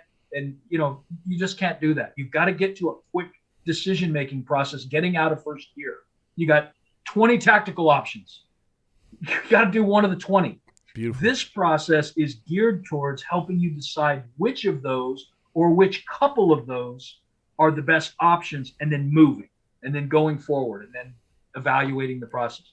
One of the critical things that happens, every one of you on the front end, you get an initial impression of the fire. Every one of you. Right. Yeah. When you show up, you pop up, you can't help it. Just by looking at it, based upon your experience, your time on the job, the fires you've been to, you get an initial impression of the fire, and that is going to be based on how much time, effort, energy you put into the craft.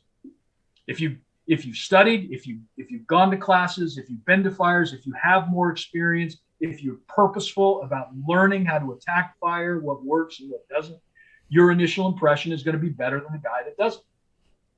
After you get that initial impression, and that's, within the first 5-10 seconds of the fire, I purposefully force myself to take my eyes off the fire as much as possible. That's why rescue profile is the first thing in the process that works for me, because it's an eyes off the fire. I'm not looking at the big dancing orange stuff, which it'll get a hold of you, man, right? 100%. It'll hold your attention. And I'm telling you, gang, within the first 5-10 seconds, for the most part, you've seen what you need to see of the fire. Now, there are exceptions, but typically you've seen what you need to see. You'll get back to it, but you need to look at other stuff that impacts that tactical decision. Rescue profile worked for me because it set the risk level. It sets an initial risk level of what I'm willing to risk and what I'm not willing to risk at this fire. That's important because certain tactics drop off the board based upon the level of risk I want to do. Right. If I'm going more conservative, there's a certain level of tactics we use. If I'm going more aggressive on the fire, if I'm going more purposeful, there's a certain amount of tactics I use. And what you're trying to do is narrow it down to the decisions, narrow down the amount of options you have, and you start to think fast. Because now you're not deciding between 10 things. You're deciding between 2 or 3. 2 or 3. I can think faster that way, and I can get out of first gear and get rolling. Rescue profile, every one of these is not a big, long evaluative process. It's initial impression. Okay, rescue profile. What do I see here? What am I saving? Am I looking at people here? Am I looking at property? What am I looking at? That affects my risk that I'm willing to take for my guys. Right on. That goes a long way towards things like survivability. Do I see spaces within the structure that look survivable? The first question I ask myself in my mind is, are there survivable spaces? That question matters to me. It matters to me a lot. I don't care what words you use. I know there's a conversation going on about this. Use what works, whatever you think. If you like survivable, if you like searchable, if you like tenable, if you like kick ass and take nameable, I don't care. Whatever it is in your mind that you use to describe, there are spaces in this structure that get my first attention. And I'll tell you why. I'll tell you, tenable, I just don't like the word. I like survivable. Searchable, to be candid, searchable space doesn't mean a thing to me. It means nothing. Everything is searchable.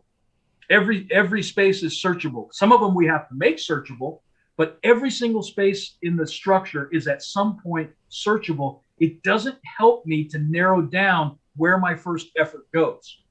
You're going to have to decide, because this is not Disneyland. You don't get to search everything at once.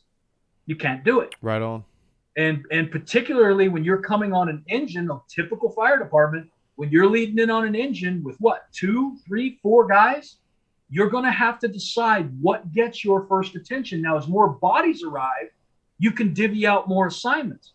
But in typical fire departments, you don't have 20, 30 people in the first, 5 minutes. But we practice that way, right? Oh, absolutely. We practice that way. It's like, well, I'm going to lay a primary line. I'm going to lay a backup line. I'm going to have a search team going to floor 2 and a search team on 1. I'm going to send somebody around the back to do a 360, get somebody up on the roof. It's like pretty soon you've not only exhausted the entire department that's not there, you got the 2 outlying mutual aid companies. You use those guys.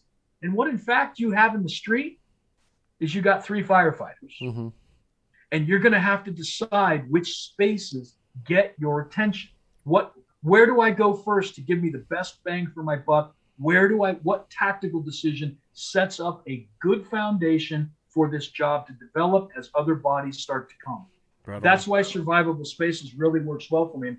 And I know some folks will say, well, how do you ever know? I don't. There certainly can be spaces that you look at and there's something going on in that space. You got orange blowing out the window, but somewhere in a closet, somebody got way back in the closet. It doesn't matter. You still have to get to them and knock the fire down before you can get to them. You still got to get to that space and knock it down. On the way, there are probably a bunch of spaces on the way that can be searched along the way, but you got to get to that space. You got to knock it down. You got to make it survivable. And the best way to do that is to tactically decide what's my best path. Is it the front door? Is it the side door? Is it around the back? Is it up on a ladder? Figuring out which spaces get your first attention it's the crystal clear way to start you down a tactical path. And you know what? 1 minute after you make the decision, I got heavy fire here. There's fire blowing out of that room. It's completely engulfed in orange. Survivability is pretty limited. Even if you're behind a closet, by the time we get to you, it's going to be tough. But this bedroom next to it, I know I can get to that. I'm making the decision to get there. We'll put out the fire and we'll see what's behind the closet. And then a radio transmission happens. Guy who's doing the 360 said, command engine 27, we have a basement fire. We've got 3 people trapped behind bars down here. Okay.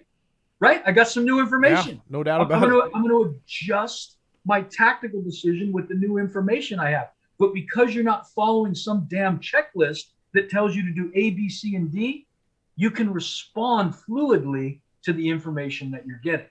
So rescue profile starts it off. What that does is it gets me to what my risk level is, what I'm saving. For known savable lives, you're at the pinnacle of risk, right? You're going to risk everything for a known savable life. When you get away from known savable life, everybody's risk does a different thing. When you get to property, everybody's risk level adjusts to a different level. You have to decide that. If you hear no other thing tonight, if everything that I said is crap and it's garbage and it's like, man, I hope there's a good guest on next time we do. Please hear this from somebody who's done it from a long time. You are going to live with the consequences of your decisions at fires the rest of your life. We are not cutting out paper dolls. And I know there is a lot of conversation right now about, every class now has aggressive in it, every single class. And we go through these cycles, just so you know, those of us who've been doing it for a while, we went through the aggressive cycle about 12, 15 years ago. And every single class had aggressive in front of it. If you didn't have aggressive in your class, it meant you weren't, a gung-ho firefighter. And I'll tell you what, the pendulum that swings, I think it's productive. I mean, sometimes we go safety so much. We try to be so damn safe, we're unsafe. So we need people to nudge us and say, no, our job is people on the line and putting out fires and saving property, as long as you don't allow it to take you into being a damn fool. Right. And getting to the point where here's what happens on the other end of the aggressive pendulum. On the other end of that swing, and we observed it, I've watched it. On the other end, you are going to start seeing firefighters get injured and killed unnecessarily. And there are going to be fires that you will evaluate in the post operation, and you go, man, what were they doing in there anyway? There was nothing to say. You'll start to see that. And then we'll get a bunch of unnecessary deaths and injuries. And then the pendulum swings back and all the safety Nazis get to jump on board and say, oh, man, now we got to wrap everything in cotton. I'm encouraging you to have be a culture of a firefighter. All right? The culture of the firefighter. We talk about all these different cultures, a culture of air management, a culture of search, a culture of extinguishment, a culture of leadership, a culture. In a nutshell, all of those things are fine. But I want you as a thinking firefighter, I want you to be the culture of the firefighter. And the firefighter's job is to show up at people's very worst day and provide the best service possible. The very best service possible. And it involves all of those cultures. Nice. It involves touching the shores of extinguishment and search and air management and leadership and teamwork. It involves all of those things. Don't get so isolated and locked on any one thing. And the word culture, Corley, I don't know if you've ever talked about this. The word culture is an interesting one. Okay. What's the first four letters of the word? Colt. I like this. I like where this is going. You want to make sure, gang, that you're wide-eyed and your eyes are open to what it is that our calling is and what we've been tasked to do. And the bombast and the color and the exuberant badass is very compelling, and I will be quite candid with you. I gravitate towards that more than I gravitate towards, let's wrap it in cotton. I enjoy that as much as I enjoy anything in the fire service. Right on. What you don't want to do is you don't want to allow your culture to become a cult. And I say that by the negative tone. I'm with you. Cult. Wrapped around an individual or individuals, so they're the only ones who have the answer. And if you don't jump on this team, and if you're not part of this team, you don't have anything to say. I'm telling you, that's a lie. It's garbage, and it's how people get hurt. And it's how a lot of people get excluded from the conversation. I have talked with, in the last couple of weeks, I have talked with some young firefighters who have some brilliant ideas. And their ideas were crapped on and shit on and knocked down and demeaned and diminished because they didn't have a seat at the table, or they weren't part of the cool kid club, or this or that, or this or that. That's what cults do. That's the cult part of culture. Make sure you understand. And please hear me. The stuff that I'm talking to you about today, I hope some of it makes sense, and I hope you'll gravitate to it, and I hope you'll use some. And I really do. I've thought a lot about this stuff, and I don't have all the answers, but some stuff I've done has worked. If I say something that's stupid, or I say something that you go, oh, man, I don't know. I don't think so. But you do it because it's Mike, and, Brian Brush said nice things about me, and Corley said nice things about me, and I get to teach you fire engineering. If you do it because of that, because you view me as like your leader or whatever, brother, if I said something that's stupid and you put it into play and you get somebody killed on the fireground, I may actually send you a note, right? I may even show up at the funeral, but I guarantee you I'll be gone. None of the guys that are telling you, to go into fully engulfed buildings with no bunking gear on, because that's what aggressive firefighters do. Do you know where they're going to be when your firefighter is burnt to death? They're going to be teaching that class somewhere. They're not going to be on the ground trying to care for that family who are now going to live with the consequences of that bad decision for the rest of your life. You are going to own that decision. And this is not a diatribe to not be aggressive. I would never put the word aggressive in my class. Do you know why? It's baked in the cake. Being aggressive is baked in the cake. If you're a firefighter, by default, you are moving with intentionality, with purpose, and there is tremendous risk in that movement. I don't need to embellish in it anyway. I don't need to add to that. It's baked in the cake. The fire companies that are good are moving with purpose, intention, and competence and training. That's how I feel about the stuff that we do. If it moves to a point where you now become unthoughtful, you become it's on fire, we go in. Right. Again, good luck. I mean, seriously, truly, good luck with that. It's going to have some. We have these heartbreaks in our service, and I'm telling you, if you have never been to a line of duty death, if you've never had it happen, if you've never been involved in it, it's going to change your life. It's going to change your life. Now, I will tell you this: I'm willing to risk everything, and I have a lot to risk. At the class, I usually go through this. I don't have time here because we're probably already way over what we're going to do. But I'm telling you, gang, no unsavable life. I'll risk my life. I'll risk your life. I'll risk your family's hearts being broken. I'll risk the fire department being devastated. I will risk all of the things that are truly at risk when we're putting it all on the line to go get that savable life. Our badge requires that of us. But when you start to move away from savable life, I start to navigate other realities. And we will risk quite a bit for property. We say property all the time in Seattle Fire. I'm proud of it. I'm proud that there are businesses still, but it's at a different level. There's a level of risk that I'm willing to take. There's a level of risk that I'm not. As a thinking firefighter, as a thinking company officer, you're obligated to go through some of that process and think about it on the front end. So rescue profile sets your risk and it starts your tactics in motion, Corley. Now I get my eyes off of that. It's like, here's the other cool thing that happens by stopping, if I could. No, go. By getting your eyes off the fire and forcing yourself to look at rescue stuff, search, access, those types of things, survivability, those types of things. It cuts out all the other clutter, and it gets to that part of your brain that when you went and saw all the good search classes that talked about, here's where we normally find people in houses at night. Here's where the percentages are. Here's where now all of a sudden you can access that stuff because you're not thinking about building construction. You're not thinking about fire behavior. You're not thinking about those types of things. You're in that part of your brain where all that good knowledge, you can access it, and it allows you to get to a quicker decision. Once you've kind of got that formulated, it's like, okay, that's where I'm going to start. Boom, now I go to building. What's the construction on this building? Is it going to collapse? Is my plan altered? Then we kick to fire. Okay, what's the fire doing? Is the fire going to chase me? What's it doing? And you're going to cycle through that process again and again and again as you get new information. Beautiful. You're going to learn more about the building when the guys go in and they kick radio transmissions out. You're going to learn more, right? You're going to part of the process is what I decided to do. Is it working? Yes. Is that pre-connect through the front door to floor 2 to knock down that smoke and fire on that bedroom? I mean, I just sent Corley and his partner. I just sent them with a pre-connect through that front door on a 2-story home. How long is it going to take when I see them disappear through the door to start to see a change in that fire behavior? Right. How long would it take? Evaluate. Yeah, no.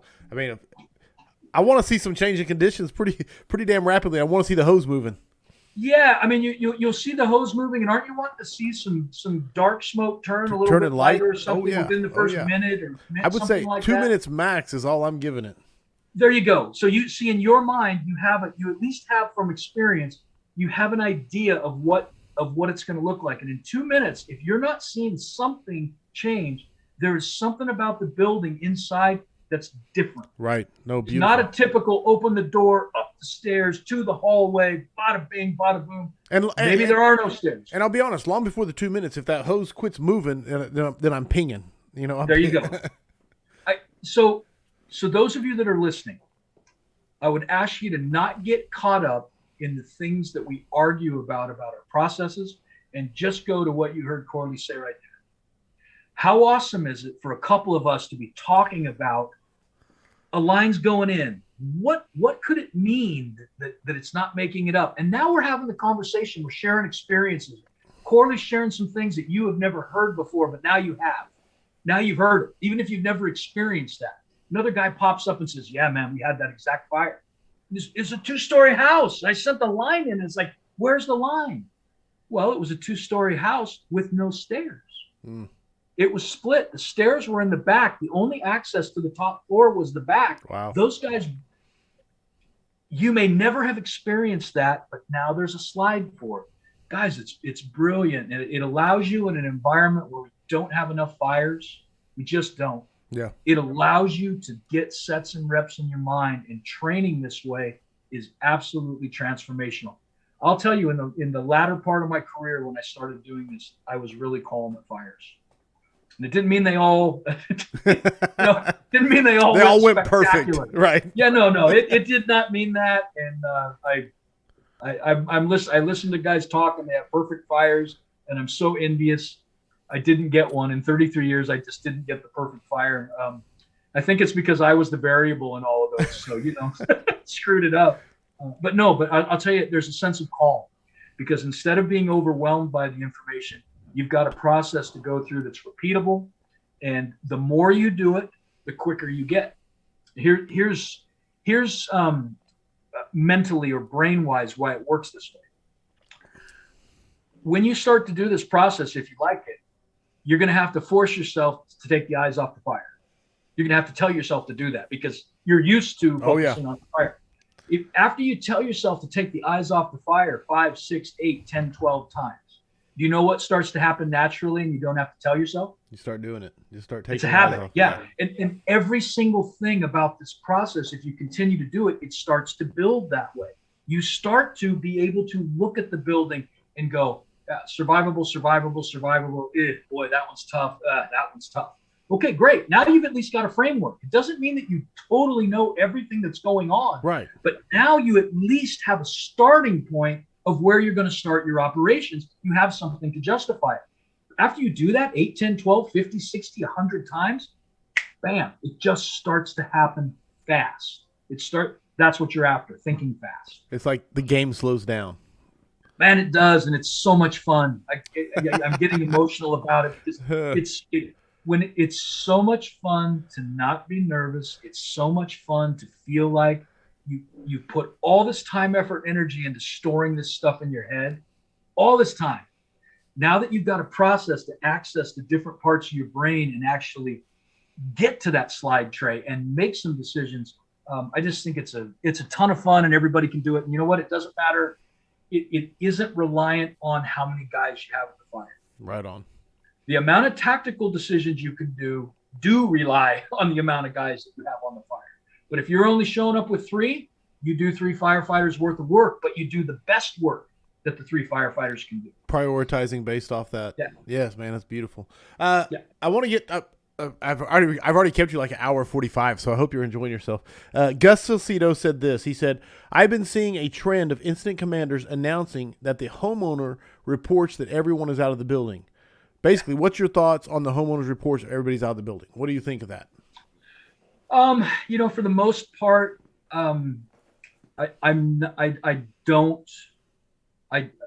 what the intel you get in the street, we talk about this in the Go No Go class. I try to have a complete segment on this. Okay.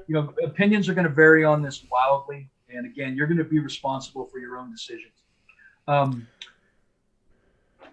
In very few instances, the occupants are out of the building. In very few instances, does that alter too much what you do tactically. There are occasions where I feel like it can happen, but for the most part, your tactical decisions typically end up being the same. So it almost doesn't matter. I'll tell you where it does, at least experientially where it does. The information that I get in the street, if I get a credible report, and I'm not interested in what the dispatchers heard. That's information, but that doesn't mean anything to me. Right. I need to be able to look the people in the eye. I need to have them in the street, and I need to look them in the eye. I need to see if they're drunk. I need to see if they're weird. I need to see if they're smoked up. I need to see if they're mental. You have to evaluate them yourself. Yeah, a mom and dad out in the street with their 2 kids at the family, landing spot, who tell me, yeah, we're the only 4 people in the house. There's nobody in the house. that goes a long way. That's a lot more important of an evaluation to me than some smoked up guy saying, "Oh, nobody's in the house." Right. Right. Tactically, I don't know that there's a whole lot of times when it changes it. I'll tell you where it does. It does under heavy, heavy fire conditions. In heavy, heavy fire conditions, especially like I run one, I do it specifically. It's in a story and a half fire with knee walls and the whole 9 yards. If you get a credible report that I'm the only one in the house, there's no way anybody else could be in the house. If it's a credible report, what that may allow you to do tactically is it may allow you to put a little more time in the fire attack. Right on. And get a good knock on the fire. It's not that you're not going to search. We search everything. Right. Right. Everything gets searched at 100% of fires. Every single space gets searched. That's a given. It's where it falls in the tactical decision-making process that's critical. And search and rescue is on the front end of all tactical decision-making. It's why we do what we do.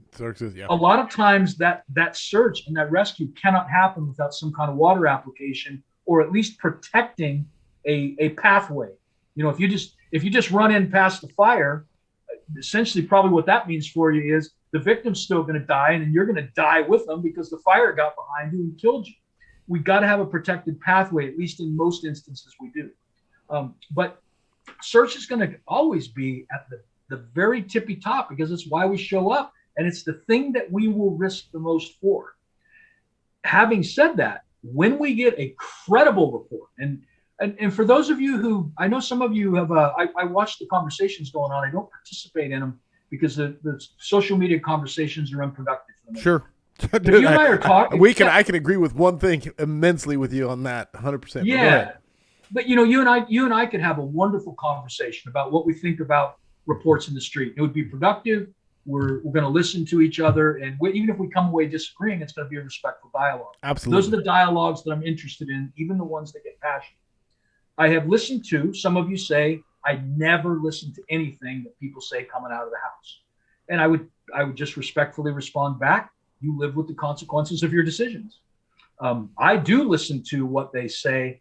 It just typically isn't for, is there somebody in the house? I'm more interested in things like, what's our best way to get there? Right. Because they know the house. Sure. Right? In some instances, they can give you incredible insight in access. There's a door right around the side that leads right to that. Bam. Awesome. I'm going to try to get somebody around the side and check that out. Right on. And in some instances, you will get a credible enough report, especially in the ones that are intense fire. You'll get a credible enough report that nobody's in the house, that you're going to prioritize more of the fire attack that then leads you to getting to the search because now the spaces are survivable. Now they're survivable for you, No, and then on top of that, they get you to the closets, the bathrooms, the closed doors, the other places where you might be able to do a better attack. Beautiful. No, it's a great answer, man. I love it. Okay. I always like to ask the guest, book or books to suggest that firefighters should read. So, well, depending upon the topic, obviously, if you're looking at leadership type of stuff, one that I would, and This House Rocks, a firehouse that rocks. Every single company officer in the 10 years I was at Station 31, every single officer got from me out of my pocket a copy of It's Your Ship by Mike Gagliano. Beautiful. And it is not a lengthy tome. You remember, I was on a truck, so, it can't be too lengthy for the guys or they'll just eat it. They'll just chew the page. It's a small little book, but it's by a guy who took over a flailing team. His ship was a flailing team. It was in bad shape, camaraderie and the morale. And he did the core basic stuff that I think if we all sat in a room and we said, what are some things you do to have a good team? Mm-hmm. He actually did that stuff. And surprise, surprise, in consistently doing that stuff and prioritizing and doing what he could do, not what he couldn't do, in his circle of influence, doing the things that he could do, he turned that team around. And it's a wonderful little snapshot of just average dudes, man, which is all what we are, despite all the really nice things that Brian Brush said and the really nice things that Corley said, the nice things that people are saying on social media in advance of me doing this thing. You and I are flesh and blood, fallen, sinful men and women trying to do a very difficult job. There are no superstars. There are no greater thans. There are flesh and blood men and women trying to do an incredibly difficult task that matters. The minute you put yourself on a pedestal or allow others to put you on a pedestal, I think you lose the sight of what it was that we wanted to do when we got into this. Your job should be to provide good service and to elevate those around you. I don't see anything in there about hubris or a pedestal or you're a god. I don't see anything in that in what it was that I got into this to do in the first place. Beautiful. So It's Your Ship by Abrashoff is fantastic. There's a book on the more rock and roll side called The Men, the Mission, and Me is really good. Nice. I'll tell you one reason why I really like that book. I just love the title because it's my philosophy. And I know the fire service right now, leadership wise, is disagreeing with this. It's the mission, the mission, the mission, them, those people, they come first, and I understand the heart behind it. And I know the people that are doing it, some of the best people I've ever met. And I understand the heart. I would just add that my people always came first. They are first in my thoughts as a leader. Right. Because if I empower them, if I train them, if I invest myself in them, if I look out for them, the rest of them out there that we're going to go serve get taken care of in a way that we can't even quantify. No, yeah, the mission wins whenever you take care of it. Yeah. Oh, if your people, if you have them at your heart and you're building and investing into them and taking care of them, the mission rocks. Yes.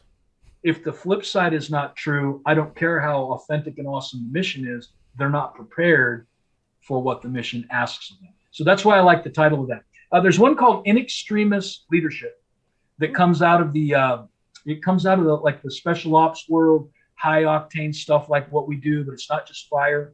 Boy, there's some really good, cool stuff in that. You might get lost a little bit on the special ops stuff, but man, there's some great stuff. I like in hearing that it. book. I like hearing it. I haven't read that Yeah, one. So. yeah, really good. And then another great one is On Combat. Oh yeah, Grossman is awesome. On Combat by Grossman's fantastic because it will give you some insight into things that are going on inside you personally when you're under stress and you're under pressure. Anne quotes a lot in the marriage book. Interestingly enough, she doing a lot of stuff because of what we do. Yeah, no, that's so awesome. No. Firewise, every one of you ought to have a copy of The Art of Reading Buildings by Mittendorf and Dodson, and then you ought to have a copy of Brannigan. Those two books on the building construction side, I think, are absolutely crucial and essential. There's there's a bunch of great books on tactics and specific stuff. A newer one, my buddy Nick Papa did one. Dude, Great book on vent. Really great book on vent. Coordinated You ought to have Norman's book, the company officer tactics book. You ought to have that. To me, that's the foundational and Bible type of book on tactics. You may not resonate with everything that's in it, but it's a foundationally, It's a really good structural book on that. I could go on and on. This is like the who's who of what people should be reading if you're in the fire service. It's great. I'm not going to stop you. You can go on as long. Yeah, well, there's a bunch of stuff. I mean, if you want an excellent book on like This House Rocks type of stuff, Scott Thompson's book on the functional fire company is fantastic. Yes, and Scott's authentic too. He's not a dope that got a Chiefs badge and lost his mind. I like to think of guys like Scott, Brian Brush and guys of that caliber. They're firefighters burdened by a Chiefs badge, but they're still firefighters. They got to do all the stuff that Chiefs have to do, but those guys are they're just still firefighters. So love it. That's a few. There's so many more. I could. No, you're good. I could spit out 20. If people just sit there and read those books, they're going to be so far ahead of the game. So. Yeah. You've been on before. You and Ann got to do the first 5 questions for firefighters, but now, after we hit about 100 episodes with 5 questions for firefighters, we went to the next 5 questions for firefighters. So, Mike Gagliano, Captain Mike Gagliano, are you ready for the next 5 questions for firefighters? Yes. The questions are 100% your opinion, the answers to them, and the points are completely arbitrary and passed out by me. So okay. here we go. Very good. Number 1. What single characteristic makes the difference between a run-of-the-mill firefighter and the top-tier, go-to, badass firefighter? Oh my gosh. Whoo. See, I'm having to do the go no go process because I got to cut through there's 20. They just went. You got to start with rescue. Rescue. Oh, sorry. Go ahead. Yeah. Rescue profile. Get your eyes off the fire. Gosh, I'll tell you.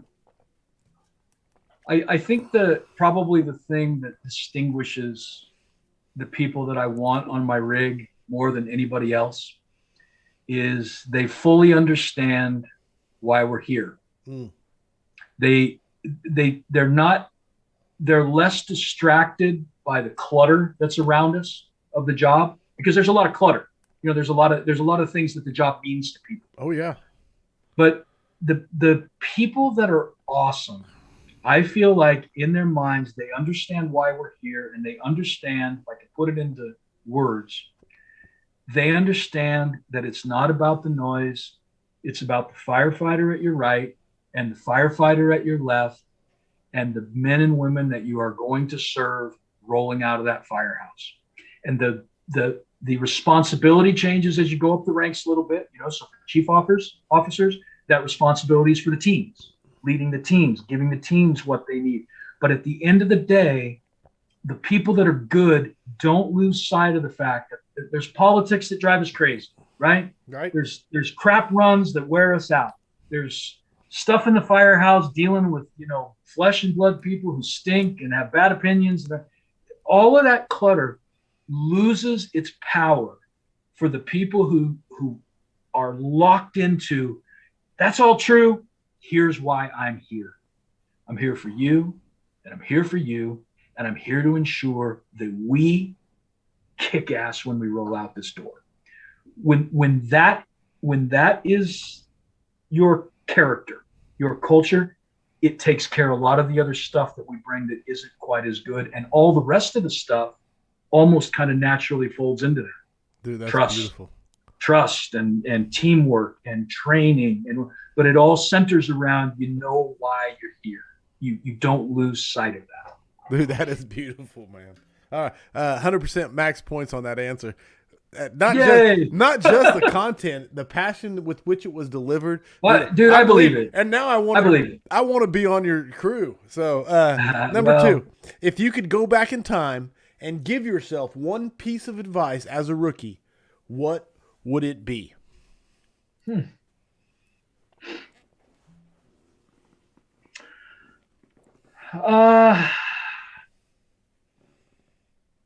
I think the answer for that is different for a lot of people. Okay, so you're just asking about me. Mm-hmm. I think one of the things that I came to a bit later in my career, because blood runs hot in my veins. I'm pretty passionate, Sure. So that brings its own problems. Absolutely. In case those of you who are passionate, the blood runs hot. That can bring its own problems. I will never forget. I was in the Air Force and just full of piss and vinegar at this fire company, and I was raging at the chief, which right now you recognize a little whatever I was, 2-stripe airman raging at the chief. You can already see where the problem is there, right? Right on. The chief was threatening to discipline me because I was upset with him. He took me off the crew with a really good training officer. Even back then, I knew I wanted to be with somebody who drilled and trained. He put me with a really crappy officer, and his rationale was, I marry up my good firefighters with my bad officers and my bad firefighters with my good officers. Oh, it pissed me off, man. I mean, I remember saying to him, you got to be kidding me. You're going to screw me over because we're a good crew, and what the hell is wrong? And he came back with, the way you're talking to me, you're on edgy ground, young man. And I said, listen, Chief, I'm a Christian, and I don't think God's going to let you do anything to me that he doesn't want you to do. And what I found out was God was quite happy to let him do a lot of things to me. That the hubris of youth, right? The volcanic stuff of youth, that was about me. That conversation that I had with him even though there was some truth in it, a lot of the angst and the anger and stuff was selfishness, and it was about me, the way I was doing it. Sure. And as a younger person, I wish somebody would have come along and said, take the job seriously. Because it's a serious craft. It's a serious call.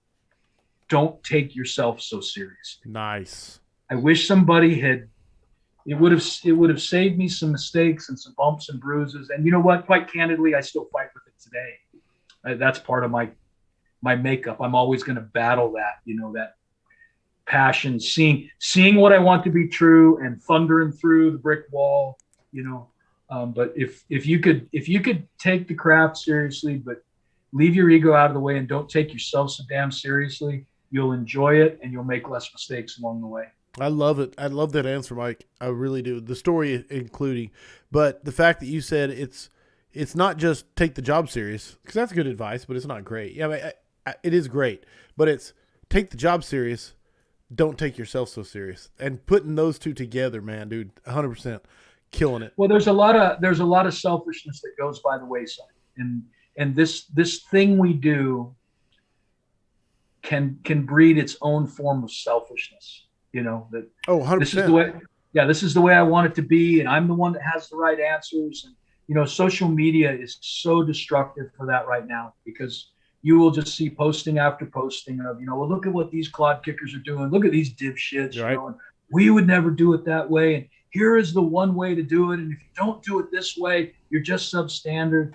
And man, I wish that was not a part of what we're doing. I wish it wasn't a part of our thing. I think it's unproductive. Very much so. Makes us less effective for sure. Yeah. Number 3, what is your favorite training drill? Oh man, well, that's a great question. I think this might not be specific enough for you. Okay. I'll tell you the thing that warmed my heart and made me the happiest. Okay. I like it already.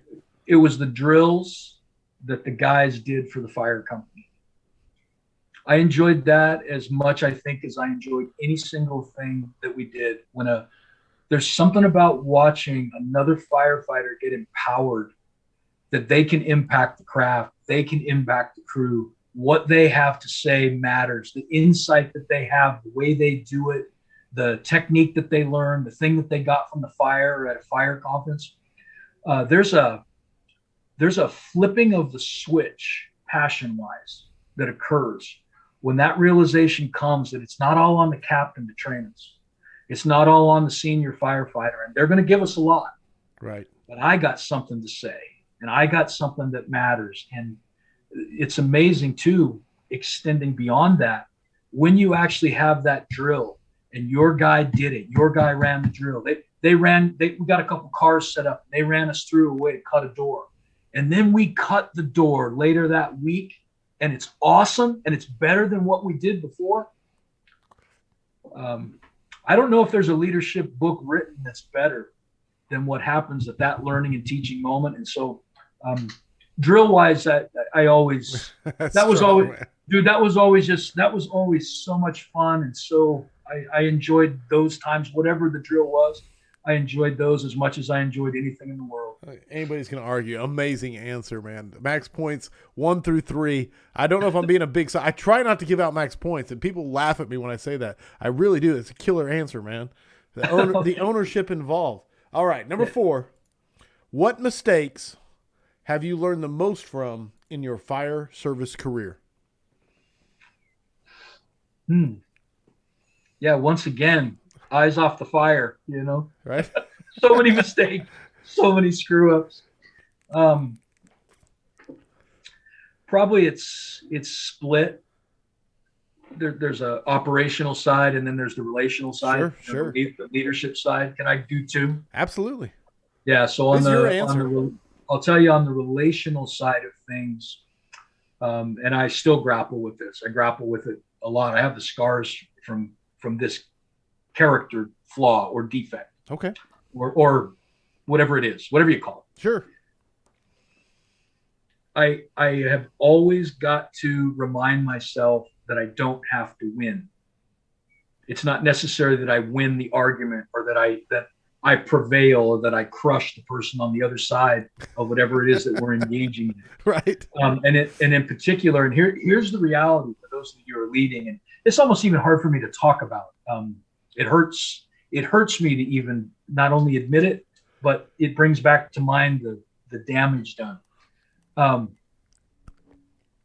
I have injured my crew and injured my firehouse by feeling like it is imperative that I win the battles with the chiefs above me.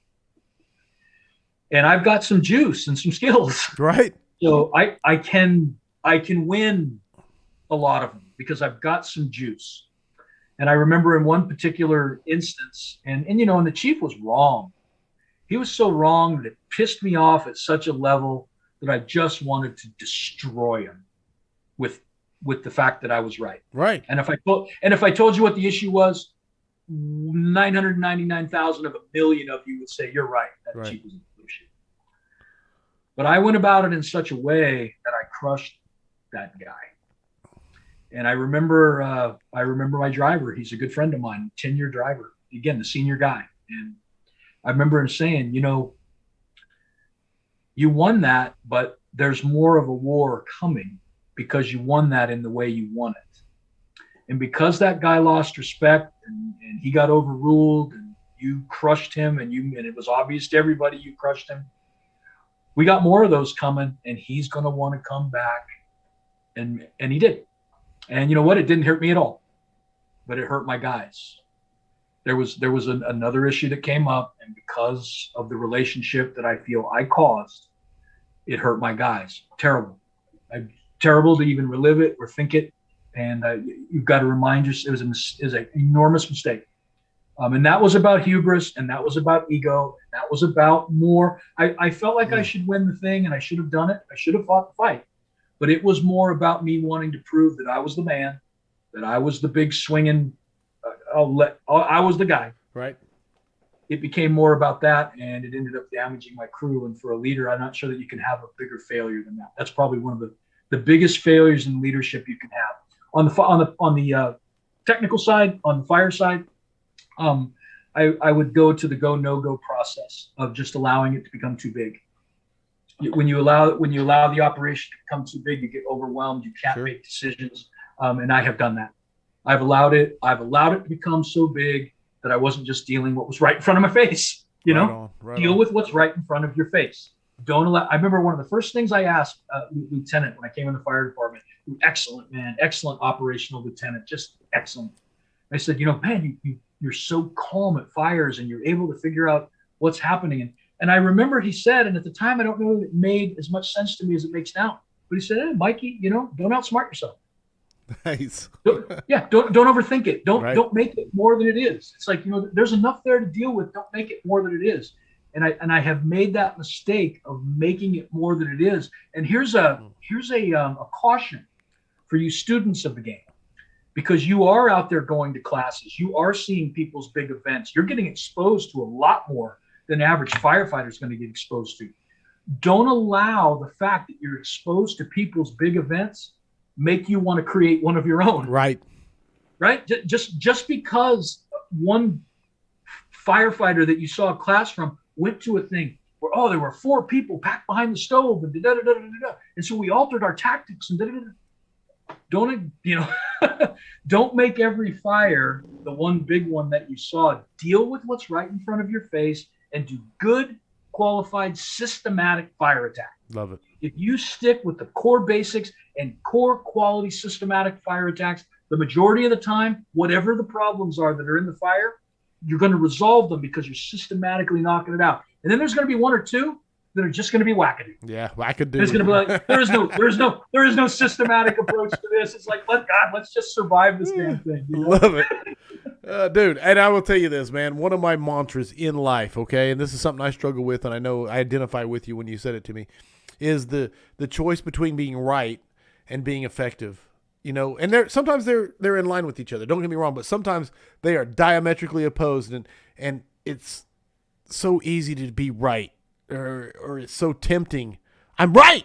You know what I'm saying? So I identify with what you're saying completely. But Well, and it really jumps up, Corley, when what's happening on the other side is absurd. yeah, And in this case, it was an absurdity, and so I was justified in my anger. you were right. But maybe I'd go back to that thing I told you. I wish somebody would have told me when I was younger. Take the issue seriously. Don't take yourself so seriously. Nice. And I think in that instance, even though I was a grown adult by then and been in the fire service a long time, that old tendency to fall back into bad habits, I think I took myself too seriously in that incident, and my crew suffered for it. Dude, 4 for 4, max points, 100%, because killer answers. Final question. Question number 5. There is heavy fire. There is searchable space. Would you rather be assigned to the nozzle or first in on VES? Oh, VES. Yeah. No, I mean, you know what? There's nothing cooler than putting water on the fire. That is so much fun. And I'm not. Neither of those operations are more important than the other. So it's not about that. They're right both absolutely critical to. You know what? And just as important as the guy on the nozzle or first in on vent enter search is the guy at the pinch point. Oh yeah. And the guy footing the ladder. So. But here, the reason I answer it that way is I love the truck so much. I loved being on the truck. I love the non-linear aspects of it.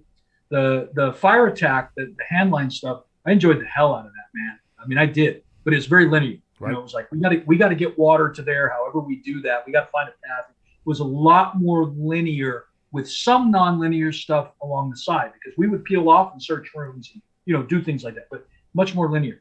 Truck work, when I would get every morning, I would evaluate my crew when the truck, because we had rotating crews all the time. We had people coming on trades and recruits and visiting people and whatever.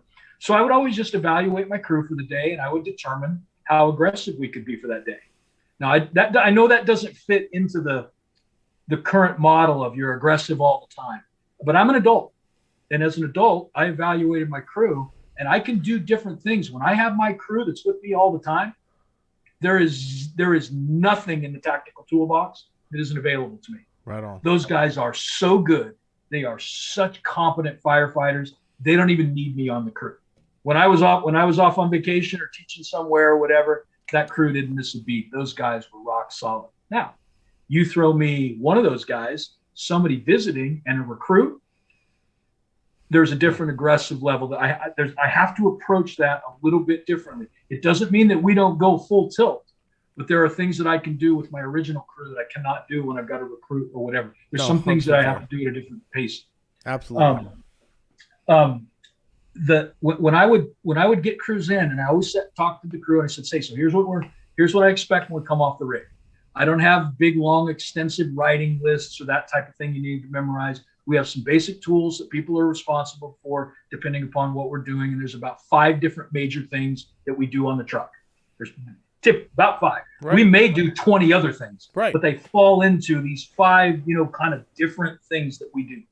And then I would give them a basic set of instructions. I said, and then when we get there, I'm going to evaluate what we have. I'm going to be listening to the radio.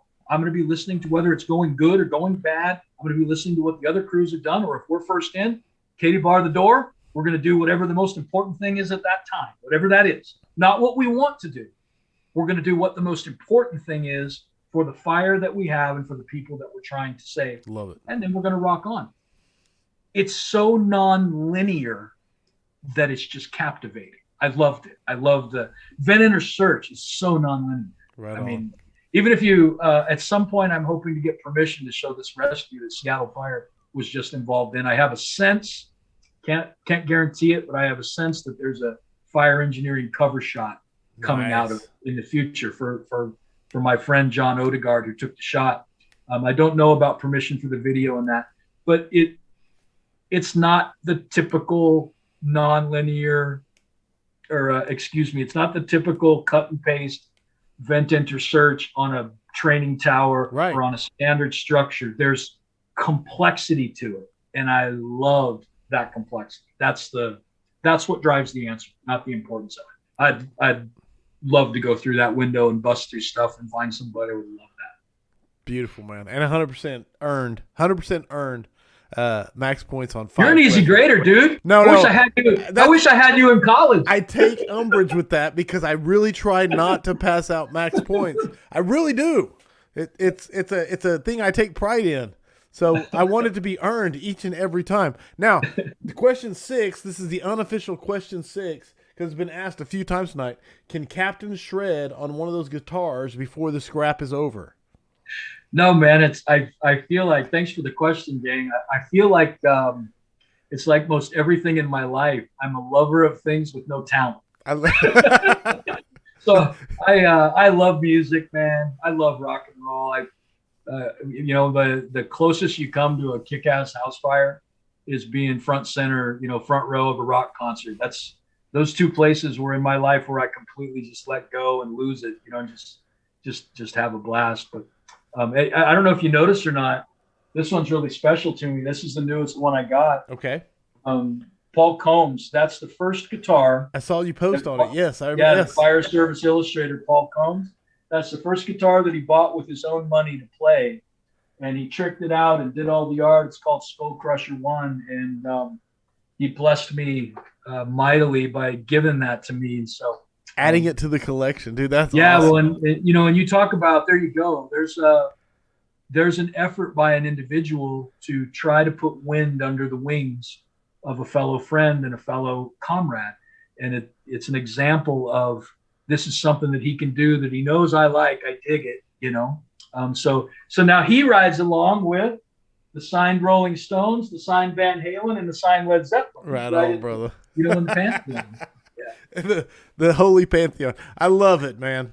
There it is, officially 130 scraps in the books. If someone wants to get a hold of you or get more info from you for your classes or to book or just to reach out to you and talk to you, what's the best way to do it? I think what they're probably going to say is, good Lord, you just talked for 2 hours and 20 minutes. You can't possibly have anything else to say of any substance. So, no, I would love to come teach at your fire department. I would love to hang out. We do the This House Rocks class, and the Go No Go class, the situational awareness class, air management stuff, leadership stuff, et cetera, et cetera. And I do the marriage class. We would very much love to come hang out and spend time with you. You can get me on Facebook. If you just look up my name, there's one or two guys, but the red hair will give it away probably, or pictures of my grandkids. The latest concert I went to. My email is mikeyj@aol.com. MIKEYJAY@AOL.com. Do not need any crap about having an AOL account. I got all the crap I needed about that from my crew members. They thought that was the funniest thing in the world. So I didn't know you could still have one. Yeah, that's exactly what they said. Is it dial up? Is it?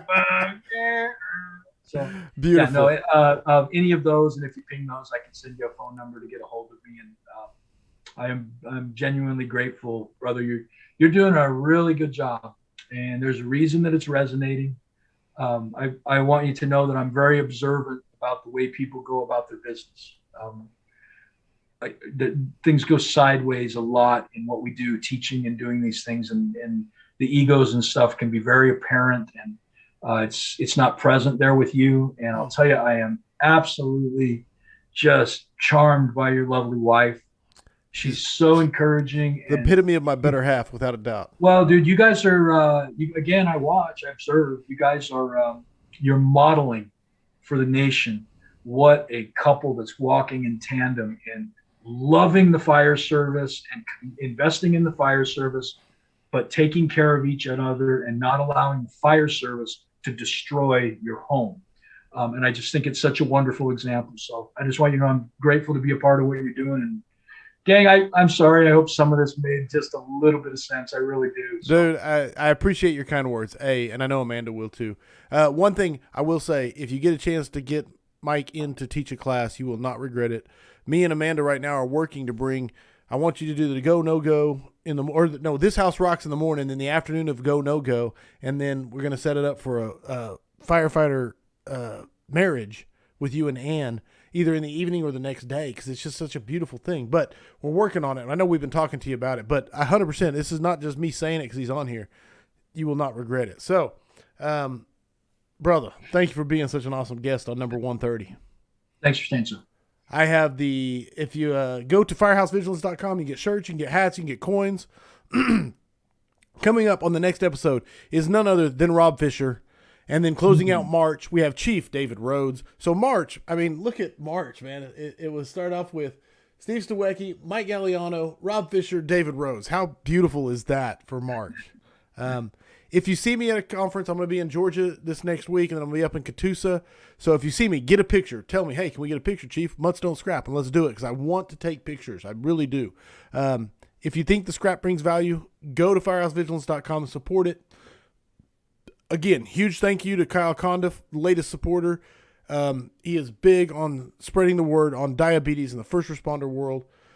Everybody, Mike Gagliano, unbelievable guest. Scrap number 130. Remember, mutts don't scrap. I hope the tone stays silent unless it's burning. Stay safe out there. God bless.